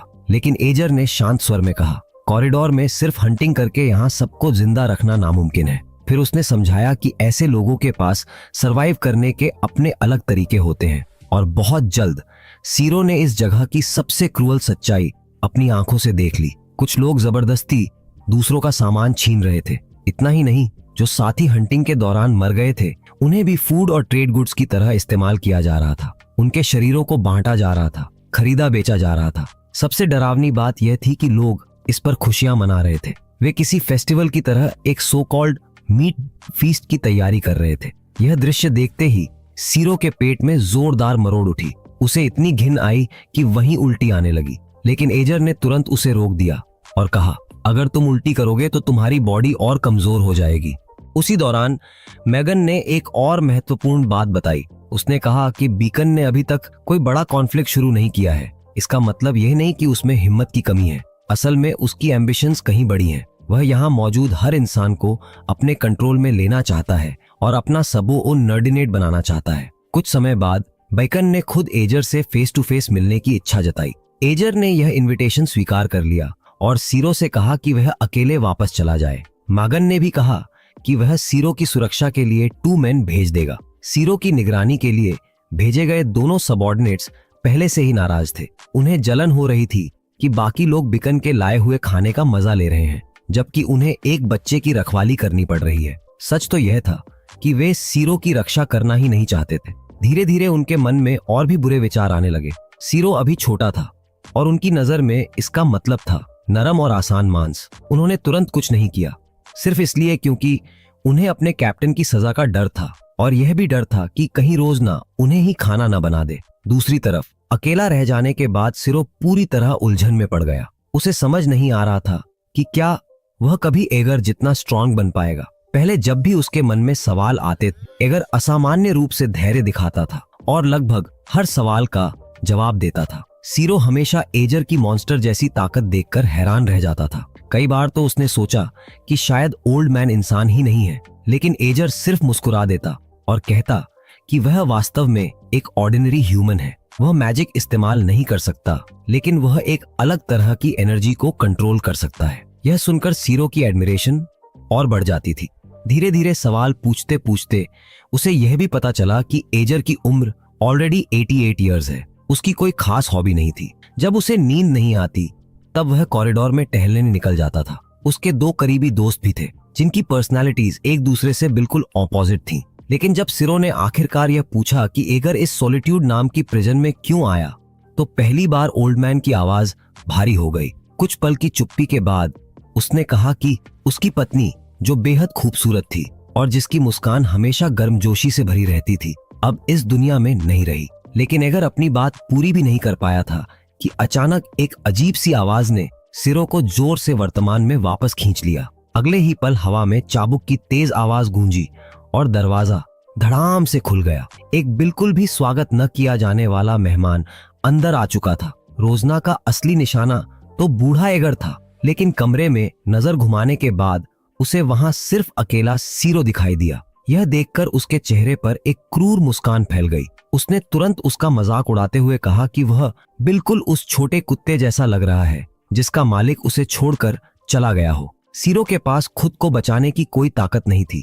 वह तुरंत पीछे हटते हुए कमरे के कोने में जा फंसा। उसके पास मदद मांगने के लिए कोई नहीं था। जैसे जैसे रोजना कदम दर कदम उसकी तरफ बढ़ रही थी, वैसे वैसे उसके दिल में डर और बेबसी बढ़ती जा रही थी। उसका दिमाग काम करना बंद कर चुका था। उसे समझ नहीं आ रहा था कि इस स्थिति से बाहर निकलने का कोई रास्ता भी है या नहीं। पूरा शरीर कांपते हुए उसने रोजना से विनती की, कृपया मेरे पास मत आओ। लेकिन यह सुनते ही रोजना जोर जोर से हंसने लगी। उसकी नजर में सिरो कोई इंसान नहीं बल्कि एक नया खिलौना था। वह उसे अपनी मर्जी से मारती, धक्का देती और परेशान करती रही। उसने हंसते हुए कहा कि लड़का काफी टफ लगता है, शायद उसके उन पुराने पेट से ज्यादा देर तक टिक पाएगा जिन्हें वह पहले खेल खेल में मार चुकी थी। उस भयानक दबाव के नीचे सीरो दर्द से सिर झुकाकर बैठ गया। फिर भी उसने अपनी बची हुई सारी हिम्मत जुटाकर रोजना को चेतावनी दी, अगर तुमने सच में मुझे हाथ लगाया तो तुम्हारे ऊपर मुसीबत आ जाएगी। लेकिन रोजना ने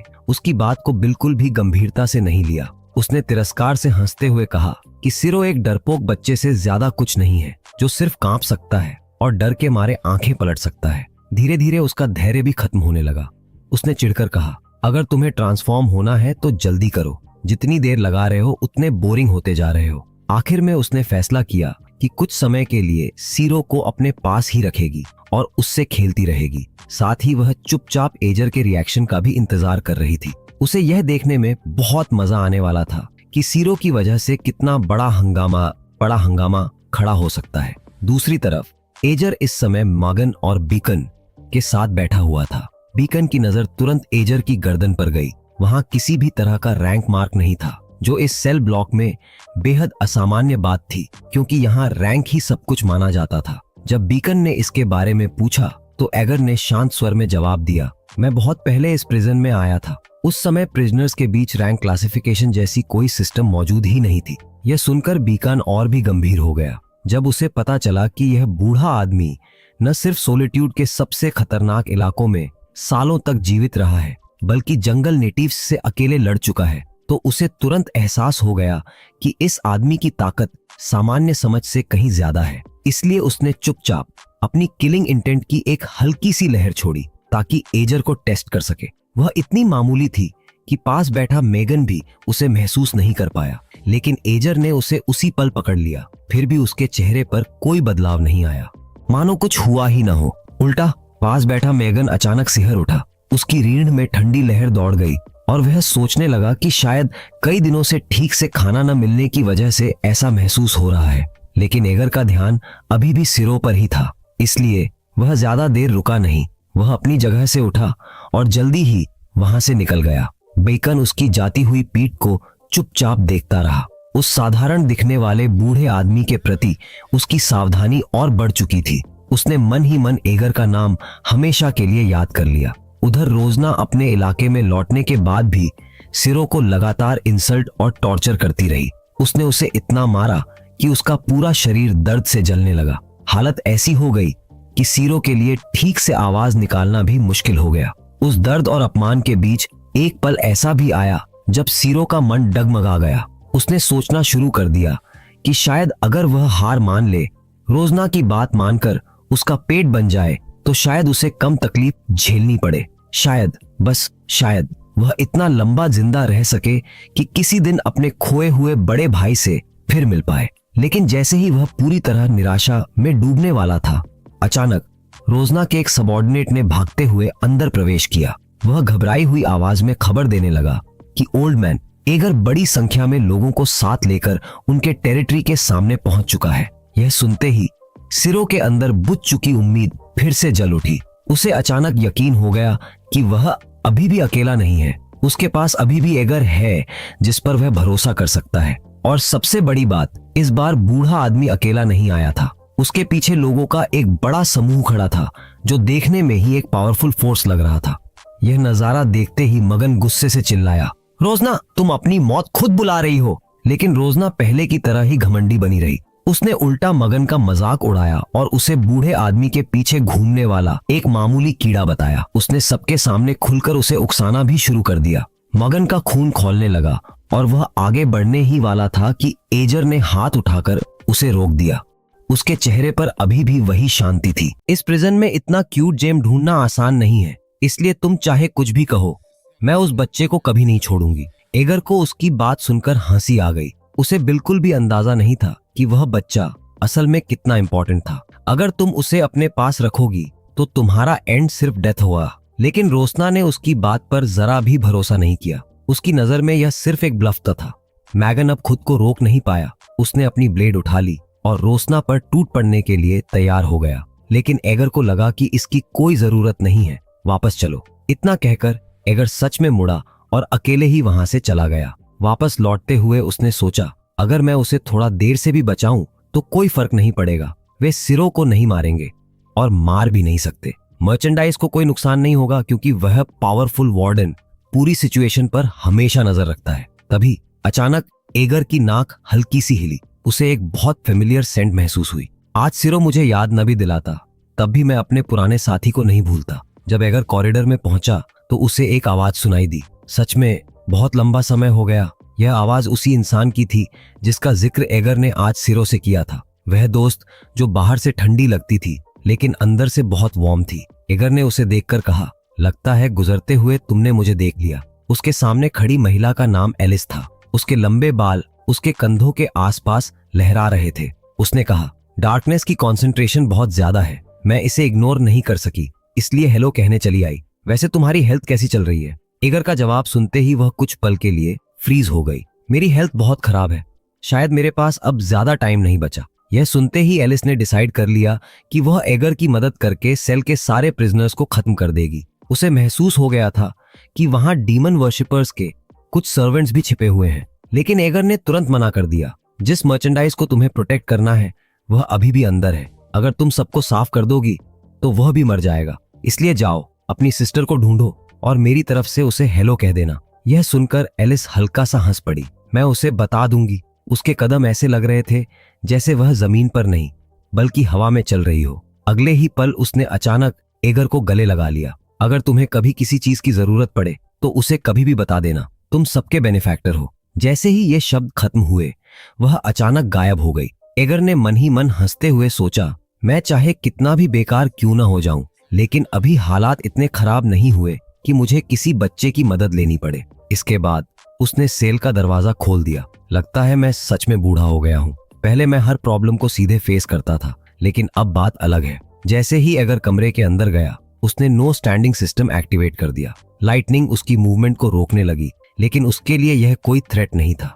जमीन पर पड़े प्रिजनर्स को देखते हुए एगर ने धीरे धीरे अपना वेपन बाहर निकाला। आज मैं इन लोगों को अच्छी तरह याद दिलाऊंगा। अगर बात समझाने से काम नहीं चलता तो मैं रूल्स को बाईपास करूंगा, सबको मार दूंगा और फिर मर्चेंडाइज को लेकर चला जाऊंगा। ज्यादा देर नहीं बीती थी कि एक सबऑर्डिनेट घबराकर भागता हुआ आया और उसने रोशना को जल्दी से जगा दिया। रोशना को नींद से जगाया जाना बिल्कुल पसंद नहीं आया, लेकिन सबऑर्डिनेट इतना घबराया हुआ था कि उसने तुरंत बाहर आकर देखने को कहा। वह जल्दी जल्दी बोला, सुबह होते ही हमारे बहुत से लोग मारे जा चुके हैं। यह सुनते ही रोशना वहीं की वहीं चौंक गई। इस प्रिजन में नो स्टैंडिंग सिस्टम था और सेल के सभी लोग एक ही समय पर जागते थे। उसे बिल्कुल यकीन नहीं था कि कोई सोते समय स्निक अटैक कर सकता है। लेकिन जैसे ही उसने चारों तरफ बिखरी हुई लाशें देखीं, उसका पूरा शरीर एकदम सख्त हो गया। अगले ही पल उसके अंदर गुस्से का ऐसा तूफान उठा कि उसकी सारी समझदारी उड़ गई।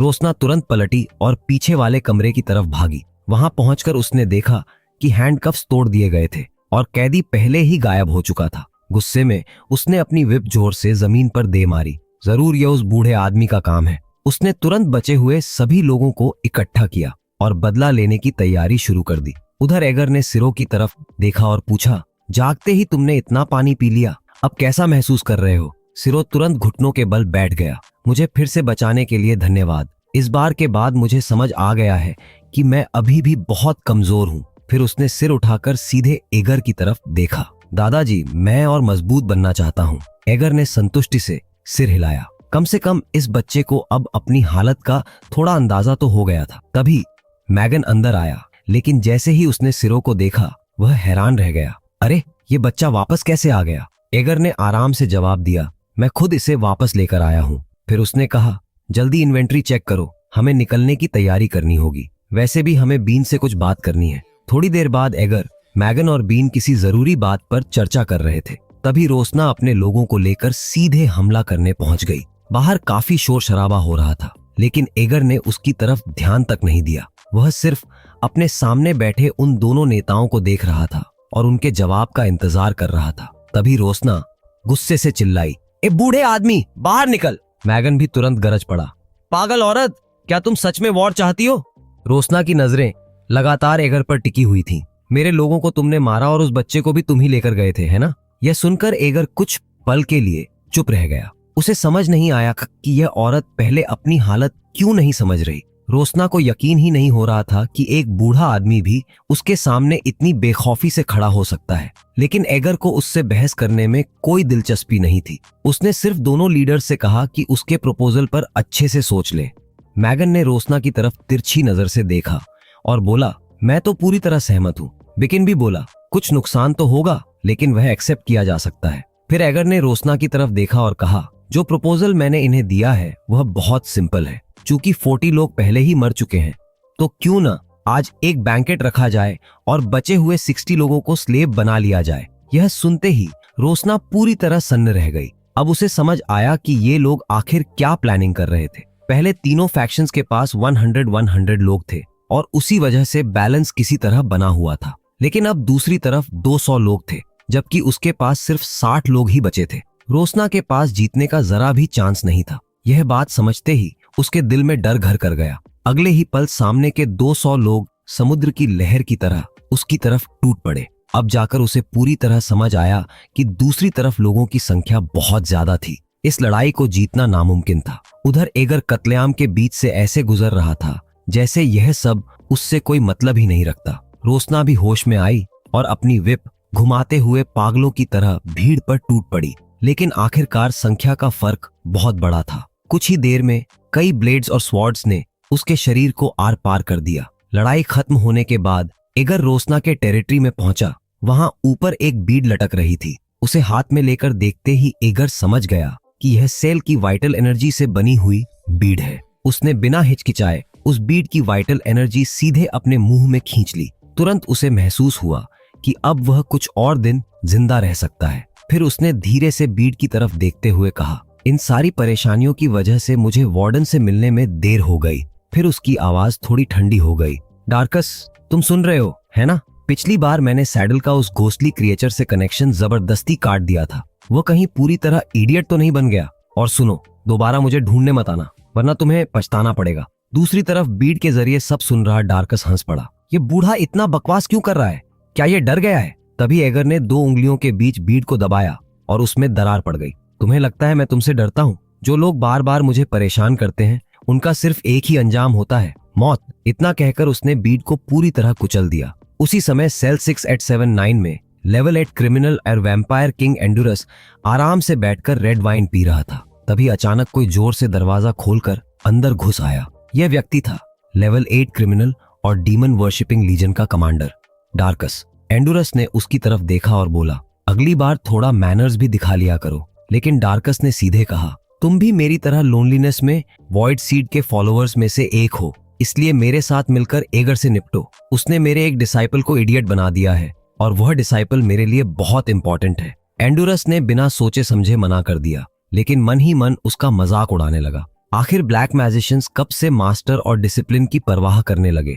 आखिर में तो वे एक दूसरे को ही निगल जाते हैं। फिर भी उसने डार्कस को चेतावनी दी, तुम उस बूढ़े आदमी को प्रोवोक नहीं कर सकते। डार्कस को यह बात सुनकर हंसी आ गई। उसने उल्टा एंडुरस को कावर्ड कहकर उसका मजाक उड़ाया और वहां से चला गया। उसके जाने के बाद एंडुरस धीरे से बुदबुदाया, क्या बेवकूफ लड़का है। वह सच में सोचता है कि वह उस बूढ़े आदमी का सामना कर सकता है। इस लोनलीनेस में बंद क्रिमिनल्स के बीच क्या किसी ने कभी उससे निपटने की कोशिश नहीं की होगी? और फिर भी वह सिर्फ एक इंसान है, लेकिन दशकों से यहाँ जिंदा है। अगर ये बात उसकी ताकत साबित नहीं करती तो फिर और क्या करेगी? उधर दूसरा बैटलफील्ड भी खत्म हो चुका था और सभी लोग जीत का माल बांट रहे थे। एक सबोर्डिनेट इस लड़ाई में मिले फायदों की रिपोर्ट बीन को दे रहा था। बीन की नजर एगर पर पड़ी। इस बूढ़े आदमी के पास एक तरफ शानदार प्लानिंग करने वाला दिमाग था और दूसरी तरफ सही समय पर ब्लेड चलाने की हिम्मत भी। कुछ देर सोचने के बाद उसने एगर से पूछा कि क्या वह उसकी फैक्शन में शामिल होना चाहेगा। एगर ने बहुत शांति से उसका ऑफर ठुकरा दिया। बिकिन को यह बात समझ नहीं आई। उसने हैरानी से पूछा, क्यों? एगर ने मुस्कुराते हुए कहा, मैं अब बूढ़ा हो चुका हूँ, लड़ाई और किलिंग मेरे बस की बात नहीं रही। यह सुनकर मैगन जोर से हंस पड़ा। ओल्ड मैन, तो आखिर में तुम मेरी फैक्शन में आने का सोच रहे हो? लेकिन एगर ने सिर हिलाया। मुझे किसी फैक्शन में इंटरेस्ट नहीं है। हाल ही में मैं बस एक बच्चे की देखभाल करने में बिजी हूँ। यह सुनते ही दोनों वहीं के वहीं रुक गए। प्रिजन में एक बच्चे की देखभाल? यह सुनकर उन्हें खुद अपने कानों पर यकीन नहीं हुआ। इसी तरह कुछ दिन गुजर गए। फिर एक दिन एगर ने सिरो से कहा, अब दोबारा तुम्हारे इनर वर्ल्ड में जाने का समय आ गया है। सिरो हैरान हो गया। क्यों?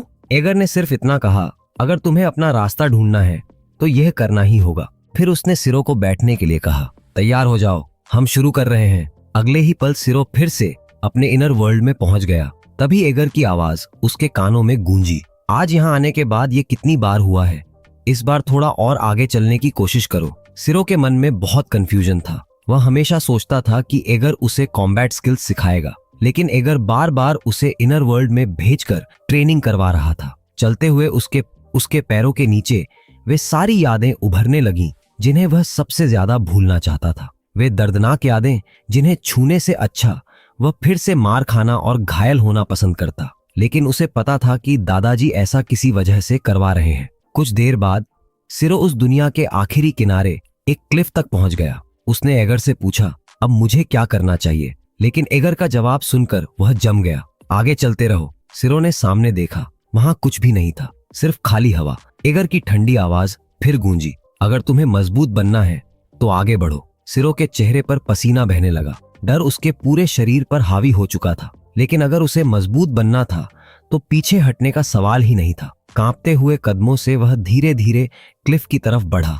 एक कदम, फिर दूसरा कदम, और आखिरकार उसका पैर खाली हवा में चला गया। उसी पल एगर ने चेतावनी दी, अगर कोई तुमसे बात करे तो चाहे कुछ भी हो जाए, जवाब मत देना। यह कहने के बाद एगर की आवाज पूरी तरह गायब हो गई। तभी उसके पैरों के नीचे से एक आवाज आई और सीधे उसके कानों में घुसने लगी। सिरो ने अपने होंठ कसकर बंद कर लिए। वह एक शब्द भी बोलने की हिम्मत नहीं कर रहा था, लेकिन वह फुसफुसाती आवाज लगातार सवाल पूछती रही, क्या तुम मुझे सुन नहीं सकते? या फिर एक बार फिर भाग रहे हो? वैसे भी ये कोई नई बात नहीं है। तुम हमेशा से कावर्ड रहे हो, एक कीड़े की तरह दूसरों से चिपककर जीते आए हो। तुम्हारे पेरेंट्स और गांव वाले तुम्हारी वजह से ले जाए गए थे। तुम एक कावर्ड हो। तुम अपने ब्लेसेड ब्लड लाइन को भी कंट्रोल नहीं कर सकते।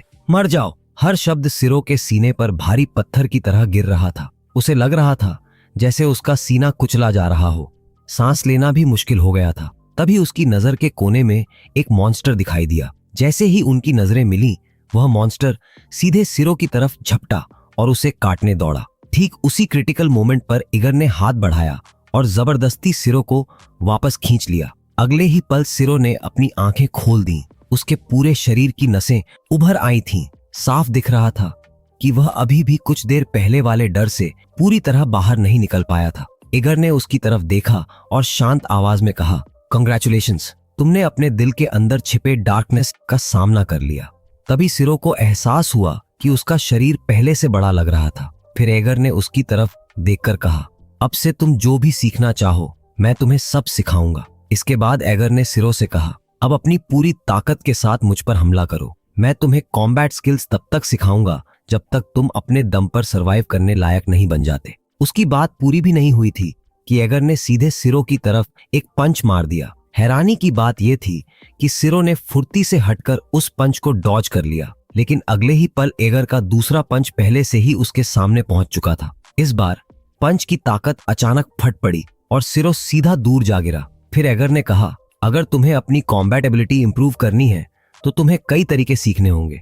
पहला तरीका है इंस्टिंक्ट से लड़ना। अपने इनर वर्ल्ड के सबसे पुराने और सबसे प्रिमिटिव इंस्टिंक्ट को महसूस करना सीखो। ट्रांसफॉर्म होने के बाद तुम्हारी स्ट्रेंथ सच में बहुत पावरफुल होती है, लेकिन तुम्हारी मूव्स बहुत आसानी से पढ़ी जा सकती हैं। सोचना बंद करो और इंस्टिंक्ट के हिसाब से हमला करो। उस फीलिंग को महसूस करो जो हर चीज को डिस्ट्रॉय कर देना चाहती है। जैसे ही सिरो दोबारा एगर की तरफ झपटा, एगर समझ गया कि इस बच्चे का टैलेंट सच में बहुत जबरदस्त है। उसने पहले ही उस फीलिंग को पकड़ लिया था और अब इंस्टिंक्ट के सहारे एगर की ओपनिंग्स ढूंढने लगा था। शुरुआत में उसके सारे अटैक्स सिर्फ सिर पर जाते थे, लेकिन अब वह अलग अलग जगहों पर हमला करने लगा था। वह पूरी तरह फीलिंग के भरोसे लड़ रहा था, जबकि एगर बस बार बार हाथ उठाकर उसके अटैक्स ब्लॉक कर रहा था। एगर मन ही मन सोचने लगा, इसे समझ आ गया, सिर्फ एक बार सिखाने पर ही सीख गया। इसका टैलेंट सच में कमाल का है। जब उसे लगा कि उसका मकसद पूरा हो गया है तो उसने हाथ उठाया और एक थप्पड़ में सिरो को दूर उड़ा दिया। फिर उसने कहा, दूसरा तरीका है पिटाई खाना। जैसे ही यह शब्द निकले, सिरो कुछ समझ पाता उससे पहले ही एगर के काउंटलेस पंचेस उसकी तरफ बरसने लगे। सिरो बार बार हवा में उछलकर दूर जा रहा था। एगर ने ठंडी आवाज में कहा, जिस इंसान ने दर्द महसूस किया है और जिसने नहीं किया, दोनों एक जैसे नहीं होते। इतना कहकर उसने एक और जोरदार पंच सीधे सिरो की छाती पर दे मारा। उसके बाद भारी अटैक्स की मानो बारिश शुरू हो गई। एगर मन ही मन हंसा। क्या इस बच्चे को सच में लगा कि पहला पंच डॉज कर लेने से सब खत्म हो गया? वह लगातार सिरो को पीटता रहा जब तक कि वह जमीन पर गिरकर उठने लायक भी नहीं बचा। तभी जाकर एगर रुका। उसने बेहोश पड़े सिरो को देखा और कहा, लगता है तीसरा तरीका अगली बार सिखाना पड़ेगा। पहली बार टेक्निक्स सीखकर ही यह इतना आगे बढ़ गया। इसका टैलेंट मेरी सोच से भी ज्यादा है। बेहोश होने के बाद सिरो के दिमाग में पुरानी यादें बार बार घूमने लगीं। वह जानता था कि यह सिर्फ एक सपना है, लेकिन फिर भी उसकी आंखें खुलने का मन नहीं कर रहा था।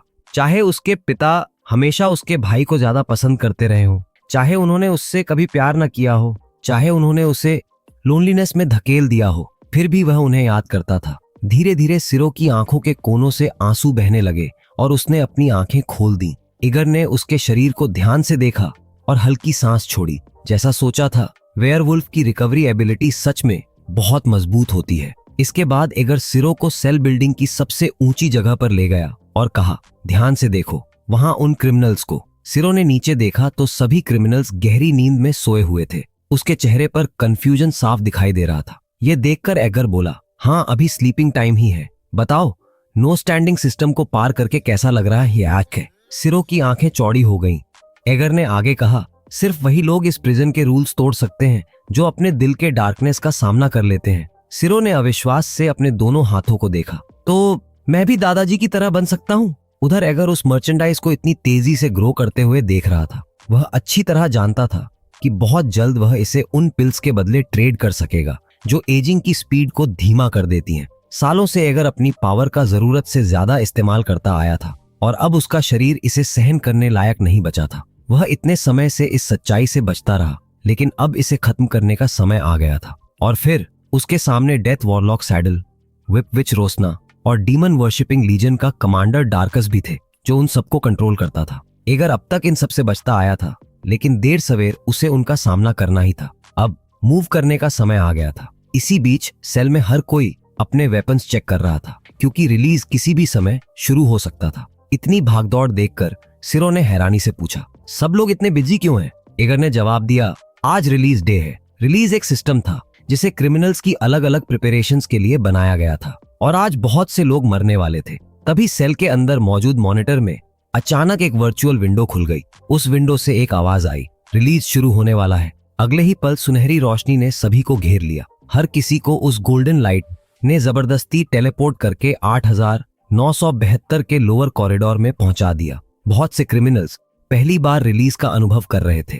वे घबराकर चारों तरफ देखने लगे और उनके चेहरे पर साफ टेंशन दिखाई दे रही थी। एगर ने उन्हें बताया, जब सिस्टम शुरू होता है तो प्रिजनर का रैंक चाहे कुछ भी हो, सबको कॉरिडोर में फेंक दिया जाता है। और तुम सब जानते हो कि कॉरिडोर कैसी जगह है। अगर जिंदा रहना है तो तुरंत सेल में वापस लौटना होगा। तभी एगर को अचानक दुश्मनों के करीब आने का एहसास हुआ। सिरो ने जल्दी से पीछे मुड़कर देखा और उसकी आंखें फैल गईं। सामने गॉब्लिन की एक बहुत बड़ी आर्मी उनकी तरफ दौड़ती चली आ रही थी। सिरो के माथे पर तुरंत पसीना आ गया। उनकी संख्या सच में हद से ज्यादा थी, लेकिन एगर ने उसे तैयार रहने को कहा। आज रिलीज के दौरान उसे भरपूर रियल कॉम्बैट एक्सपीरियंस मिलने वाला था। उसी समय बाकी प्रिजनर्स ने भी गॉब्लिन्स को देख लिया। सिरो तुरंत बीस्ट मैन फॉर्म में ट्रांसफॉर्म हो गया। उसे देखते हुए एगर ने कहा, अपनी पूरी ताकत से लड़ो। अगर मरना नहीं चाहते तो रुकना मत। अगले ही पल प्रिजनर्स और गॉब्लिन आर्मी के बीच जबरदस्त लड़ाई शुरू हो गई।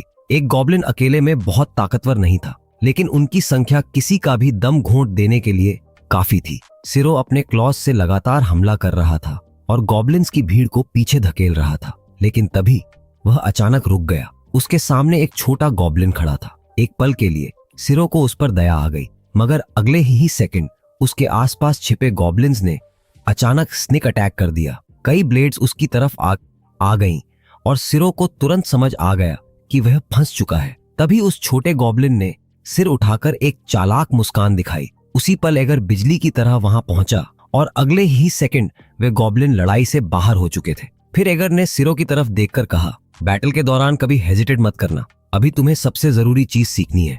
लोनलीनेस में अगर तुम नहीं लड़ोगे तो दूसरे तुम्हें खत्म कर देंगे, इसलिए कमजोर मत पड़ो। सिरो ने दांत भींच लिए। उसके सामने अभी भी गॉब्लिन्स की अंतहीन भीड़ लगातार दौड़ी चली आ रही थी। अब उसके दिल में डर नहीं, सिर्फ गुस्सा बचा था। उसने अपने क्लॉज उठाए और पागलों की तरह गॉब्लिन्स के बीच हमला करना शुरू कर दिया। तभी एगर ने कहा, यहाँ एक रैंक और अगली रैंक के बीच कॉम्बैट पावर का फर्क 10 टाइम्स से भी ज्यादा होता है, इसलिए दुश्मन चाहे कितने भी हों, तुम्हें डरने की जरूरत नहीं है। गॉब्लिन्स इतने कमजोर होते हैं कि उन्हें कोई रैंक तक नहीं दी जाती। वे सिर्फ तुम्हारी ग्रोथ के लिए स्टेपिंग स्टोन्स हैं।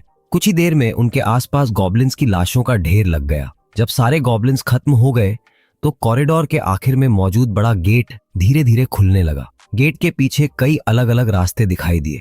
एगर ने सबकी तरफ देखकर पूछा, अब कौन सा रास्ता लेना है? मैगन मेन रोड पर जाना चाहता था। उसका कहना था कि अगर रास्ते में दुश्मन मिले तो खुले रास्ते पर उनसे लड़ना आसान रहेगा, लेकिन बीन साइड पाथ लेने पर अड़ा हुआ था। दोनों की बहस सुनते हुए एगर को तुरंत कुछ गड़बड़ महसूस हुई। ये दोनों एक्टिंग कर रहे थे। उसने धीरे से सिरो से कहा, जिस पल मैं दौड़ना शुरू करूं उसी पल मेरे पीछे भागना। अगले ही सेकंड एगर अचानक साइड पैसेज की तरफ दौड़ पड़ा। सिरो भी बिना कुछ पूछे उसके पीछे भाग गया।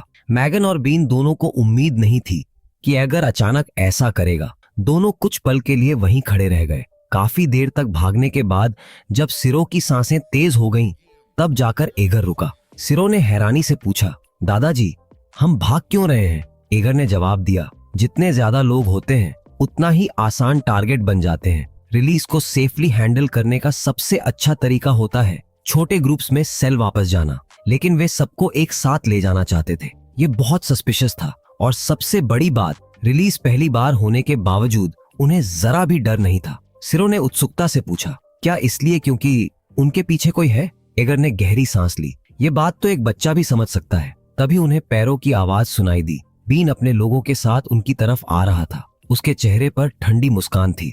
मुझे उम्मीद नहीं थी कि मुझे खुद तुम्हें ढूंढने आना पड़ेगा। एगर ने पूछा, मैगन कहाँ है? बीन ने जवाब दिया, हम अलग हो गए, हमारी राय नहीं मिली, इसलिए हम अपने अपने रास्ते सेल वापस जा रहे हैं। लेकिन एगर ने तुरंत उसकी पोल खोल दी। तुम्हारी एक्टिंग बहुत खराब है, अब नाटक बंद करो। पहली बार जब हम तीनों साथ बैठे थे तभी मैं तुम्हारी असली पहचान समझ गया था। तुम लोग खून पीने के इतने आदी हो चुके हो कि उसे छिपा भी नहीं सकते। तो जिस इंसान को तुम फॉलो करते हो वह वैम्पायर किंग है।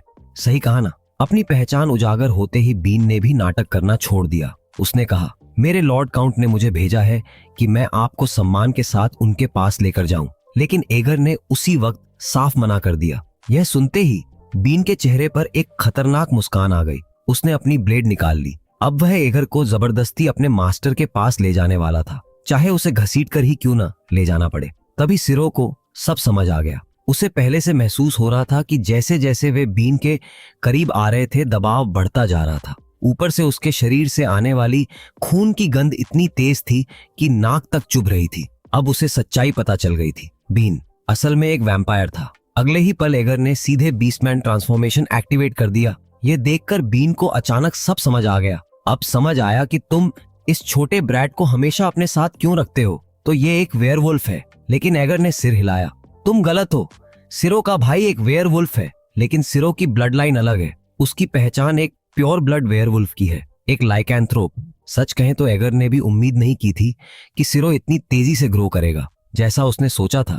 बच्चे का टैलेंट सच में कमाल का था। फिर उसने सिरो से कहा, छोटे अंडरलिंग्स मुझे छोड़ दो। सिरो ने तुरंत सिर हिलाया और सीधे बीन की तरफ दौड़ पड़ा। बीन के चेहरे पर खतरनाक मुस्कान आ गई। तुम सच में मुझ पर हमला करने की हिम्मत कर रहे हो? लेकिन हैरानी की बात यह थी कि कई बार टकराने के बाद भी दोनों बराबरी पर लड़ रहे थे।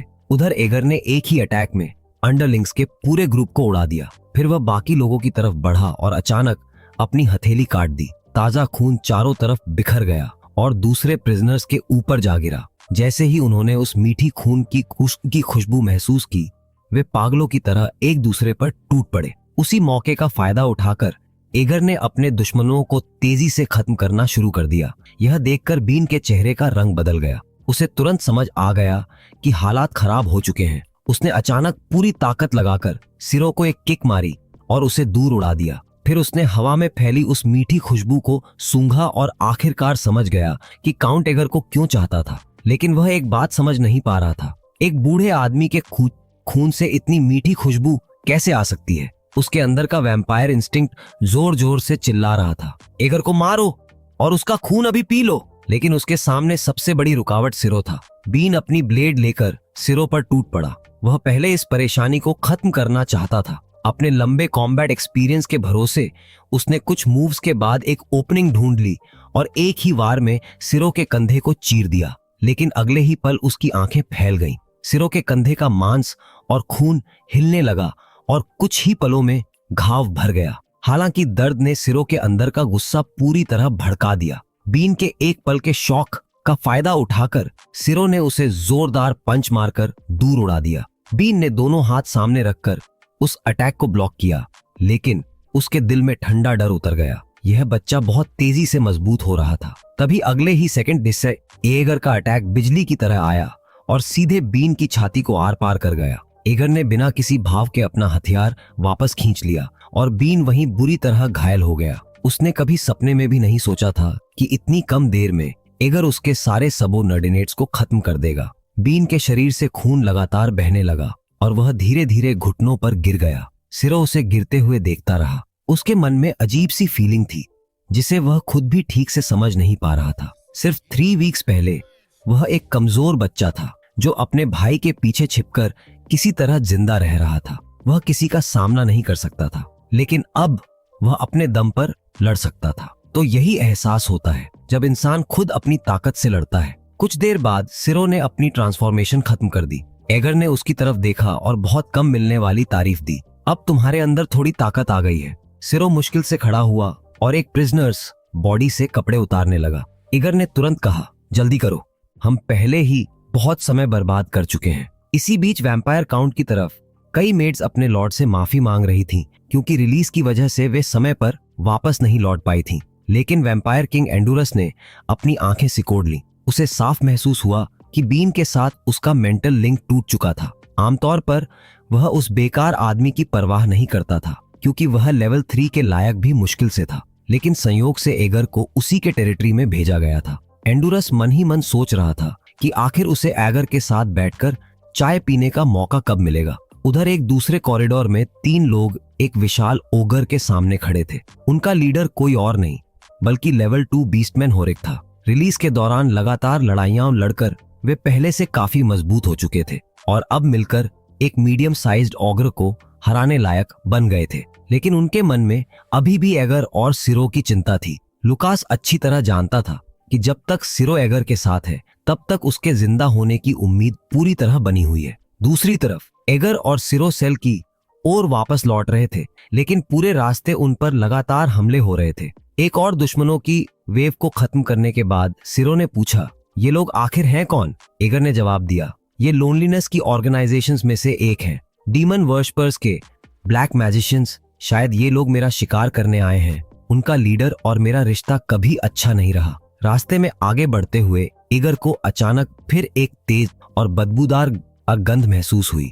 इस बार सिरो को भी समझ आ गया कि कुछ गड़बड़ है। एगर ने सीधे कहा, लगता है फिर से किसी घोस्टली क्रिएचर से सामना होने वाला है। सामने एक बेहद डरावना और बदसूरत मॉन्स्टर खड़ा था। एगर ने उसका नाम लिया, ओसू। फिर उसने सिरो की तरफ देखा और कहा, इससे तुम लड़ो। यह एक मजबूत दुश्मन है, लेकिन तुम्हारी करंट स्ट्रेंथ के लिए इसे हराना मुश्किल नहीं होना चाहिए। ओसू दिखने में बहुत ताकतवर लग रहा था, लेकिन सिरो को अपने दादाजी पर पूरा भरोसा था। उसने तुरंत ट्रांसफॉर्म होकर बीस्ट फॉर्म ले लिया और सीधे मॉन्स्टर की तरफ दौड़ पड़ा। उसका पंच सीधा ओसू के सिर पर लगा और हैरानी की बात यह थी कि मॉन्स्टर एक ही वार में पीछे जा गिरा।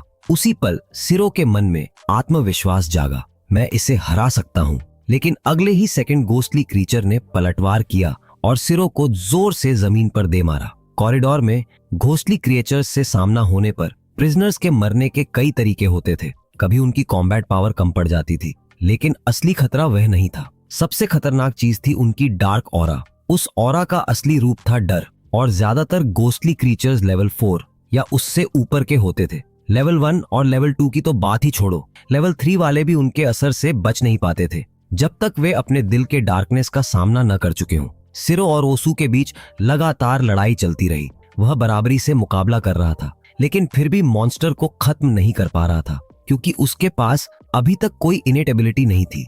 तभी अचानक बर्फ की कई परतें तेजी से ओसू की तरफ बढ़ीं।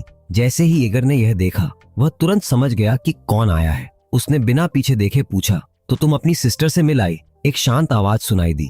हाँ, मिली थी और मैंने आपका मैसेज भी उसे पहुंचा दिया। वह बहुत खुश हुई। अगले ही पल उस लड़की ने बस यूं ही हाथ हिलाया और वह ताकतवर गोस्टली क्रीचर तुरंत बर्फ की मूर्ति बनकर जम गया। यह देखकर एगर को एक बार फिर साफ महसूस हुआ कि यह लड़की कितनी ज्यादा पावरफुल थी। उसकी आइस एबिलिटी अब इतनी ताकतवर हो चुकी थी कि इस प्रिजन के टॉप 30 लोगों में उसकी जगह आराम से बन सकती थी। ओसू को खत्म करने के बाद सिरो कॉरिडोर की दीवार से टिककर खड़ा हो गया और उस स्नो वाइट जैसी बड़ी बहन को उत्सुकता से देखने लगा। उसने अभी अभी ओसू जैसे मॉन्स्टर को सिर्फ एक मूव में खत्म कर दिया था। कुछ पल पहले तक जो ओसू इतना घमंडी बना हुआ था, अब वह बर्फ के अनगिनत टुकड़ों में टूटकर जमीन पर बिखरा पड़ा था। सिरो यह भी समझ गया था कि एलिस और एगर का रिश्ता काफी करीब था। एलिस मुस्कुराते हुए एगर से बोली, ग्रैंडपा, मुझे मेरा सेल ढूंढने में मदद कर दीजिए। मैं अभी अरीना से वापस आई हूँ और रास्ता भटक गई हूँ।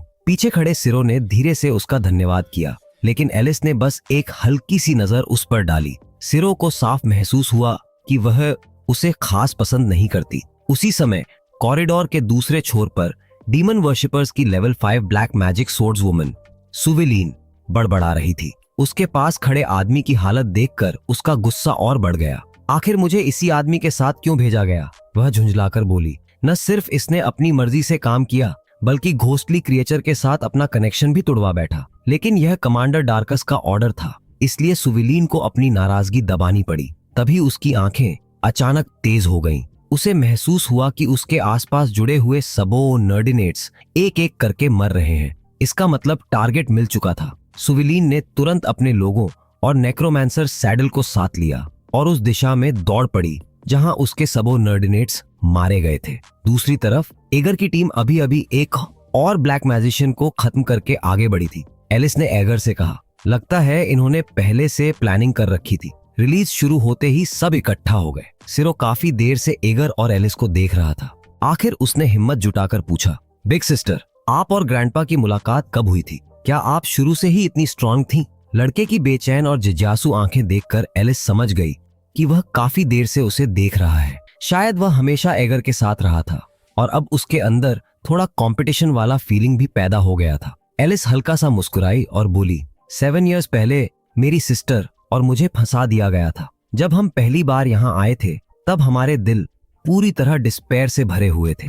हमारे पास जाने की कोई जगह नहीं थी। हम तो अपनी लाइफ खत्म करने तक के बारे में सोच चुके थे, लेकिन ग्रैंडपा ने हमें वापस खड़ा किया। उन्होंने ही हमें स्ट्रांग बनना सिखाया ताकि हम अरीना में जा सकें। तभी अचानक एलिस ने अपना सिर घुमाया। उसकी आंखों से एक तेज किलिंग इंटेंट निकलकर फैल गई। उसी समय एगर ने बेबस होकर कहा, ये परेशान करने वाले कीड़े बार बार क्यों आते रहते हैं? सिरो ने तुरंत कॉरिडोर के दूसरे छोर की तरफ देखा। वहां अनगिनत परछाइयां दिखाई दे रही थीं। उनके पास से वही दबाव महसूस हो रहा था जो उसे पहले ओसू के सामने महसूस हुआ था। इतना भारी दबाव कि सांस लेना तक मुश्किल हो रहा था। सुविलीन की नजर सीधे एगर पर जा टिकी। टारगेट उसके सामने था। उसने बिना समय बर्बाद किए आदेश दिया, उस बूढ़े आदमी को मेरे सामने लेकर आओ। उसके आदेश के साथ ही आगे बढ़ते ब्लैक मैजिशियंस ने अपने हाथों में मैजिक जमा करना शुरू कर दिया। तभी एलिस एक कदम आगे बढ़ी और मुस्कुराकर बोली, ग्रैंडपा, इन्हें मुझ पर छोड़ दीजिए।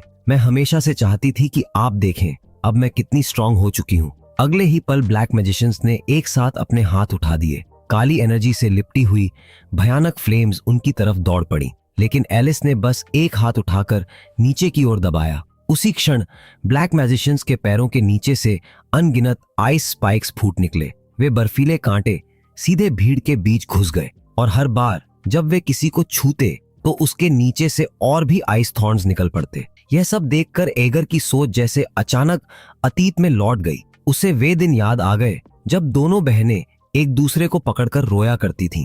ऐसा लग रहा था जैसे वह सब कल की ही बात हो। एलिस के सामने ब्लैक मैजिशियंस के पास लड़ने का कोई मौका ही नहीं था। एगर ने मन ही मन सोचा, अब यह सच में अपने पैरों पर खड़ी हो सकती है। एलिस लगातार कोल्ड ऑरा और आइस स्पाइक्स छोड़ रही थी। उसे बिल्कुल पसंद नहीं था कि कोई ग्रैंडपा के साथ उसकी बातों के बीच में आए। एगर ने भी नहीं सोचा था कि दोनों बहनें इतनी आगे बढ़ जाएंगी कि एक दिन उसके सामने खड़ी हो सके। उसी समय एलिस ने मन ही मन कहा, स्नोफ्लेक आर्मर। अगले ही सेकंड बर्फ उसकी क्लॉथ्स पर जमने लगी और देखते ही देखते एक सुंदर आइस आर्मर बन गया। उसके दिल में तो इन दुश्मनों के लिए अजीब तरह की ग्रैटिट्यूड भी थी। आखिर उनकी वजह से उसे ग्रैंडपा की मदद करने का मौका मिला था और इस लड़ाई के बहाने वह उनके साथ थोड़ा और समय बिता सकती थी। सिरो यह सब देखकर हैरान रह गया। उसके सामने एलिस किसी आइस क्वीन से कम नहीं लग रही थी। वह खुद को रोक नहीं पाया और एगर से पूछ बैठा, वह इतनी स्ट्रांग कैसे हो सकती है। चारों तरफ फैलती ठंडी हवा को महसूस करते हुए एगर ने कहा, एलिस की कोल्ड ऑरा को एलिमेंटल एबिलिटी की एक ब्रांच माना जा सकता है। यूनिवर्स में लाइट और डार्कनेस के अलावा लाइटनिंग, विंड, फायर, अर्थ और वाटर भी होते हैं। कुल मिलाकर 7 elements. Cold aura water element को एक खास लेवल तक कल्टीवेट करने के बाद पैदा होती है। फिर उसने आगे कहा, जिस ओसू से तुम पहले लड़े थे उसके अंदर डार्कनेस एलिमेंट था। यही उसकी ताकत का एक बड़ा कारण था। सिरो बस खाली नजरों से बुदबुदाया। एलिमेंट्स। तभी एगर की भौहें सिकुड़ गईं। उन्होंने उसे भी साथ ले आया। एलिस ने भी तुरंत वही महसूस कर लिया। वह ऑरा इतनी साफ थी कि उसे नजरअंदाज करना नामुमकिन था। Head cutter. घोस्टली क्रीचर्स में यह नाम काफी खतरनाक माना जाता था। ये कोई ऐसी चीज नहीं थी जिसे लोग आसानी से कंट्रोल कर सकें। एगर ने सैडल की तरफ देखा और कहा, मुझे उम्मीद नहीं थी कि इडियट बनने के बाद भी उसकी एबिलिटी इतनी परेशान करने वाली रहेगी। इसके बाद एगर ने सिरो को अपने सामने बुलाया। उसने दोनों हाथों से कुछ सील्स बनाए और कहा, अभी तुम इनके खिलाफ लड़ने में स्ट्रगल कर रहे हो, इसलिए मैं थोड़ी मदद करूंगा। फिर उसने आगे कहा, अब मैं तुम्हारे साथ एक कनेक्शन बनाने वाला हूँ। कनेक्शन शुरू होते ही एगर बोला, इसे टेलीपैथी समझो। ये ज्यादा से ज्यादा कुछ मिनट तक ही चलेगा। इन कुछ मिनटों के दौरान उस फीलिंग को याद रखना। उसी समय हेड कटर कॉरिडोर की दीवार से चिपककर मकड़ी की तरह उनकी तरफ दौड़ रहा था। ठीक उसके हमला करने से पहले एगर और सिरो के बीच कनेक्शन पूरा हो गया। सिरो ने तुरंत वेयरवुल्फ फॉर्म ले लिया और घबराकर पूछा, मुझे क्या सीखना है? एगर ने गंभीर आवाज में कहा, मैं तुम्हारे शरीर के अंदर मौजूद एलिमेंट को जबरदस्ती स्टिमुलेट करने वाला हूँ। अपना फोकस मत खोना। एलिमेंट शब्द सुनते ही सिरो एक पल के लिए चौंक गया। उसी छोटी सी गलती की वजह से वह समय पर डोड नहीं कर पाया और हेड कटर ने उसे सीधा उड़ा दिया। दूसरी तरफ एलिस अभी भी पागलों की तरह ब्लैक मैजिशियंस को खत्म कर रही थी, लेकिन दुश्मनों की संख्या बहुत ज्यादा थी। दूर खड़े नेक्रोमैंसर को देखकर एलिस तुरंत समझ गई कि यह लड़ाई इतनी आसान नहीं होने वाली। वह आदमी सुरक्षित दूरी बनाकर खड़ा था और यही बात सबसे ज्यादा परेशान करने वाली थी। थ्योरी के हिसाब से एलिस को सिर्फ उस नेक्रोमैंसर को खत्म करना था जो उस राइडर को कंट्रोल कर रहा था, लेकिन प्रॉब्लम यह थी कि ब्लैक मैजिशियंस की संख्या बहुत ज्यादा थी। वह उनके बीच से निकलकर उसके पास पहुंच ही नहीं पा रही थी। उसने एक बार फिर अपनी आइस सोर्ड घुमाई। अगले ही पल 4-5 ब्लैक मैजिशियंस हवा में उछल गए और उनकी कमर सीधी 2 हिस्सों में कट गई।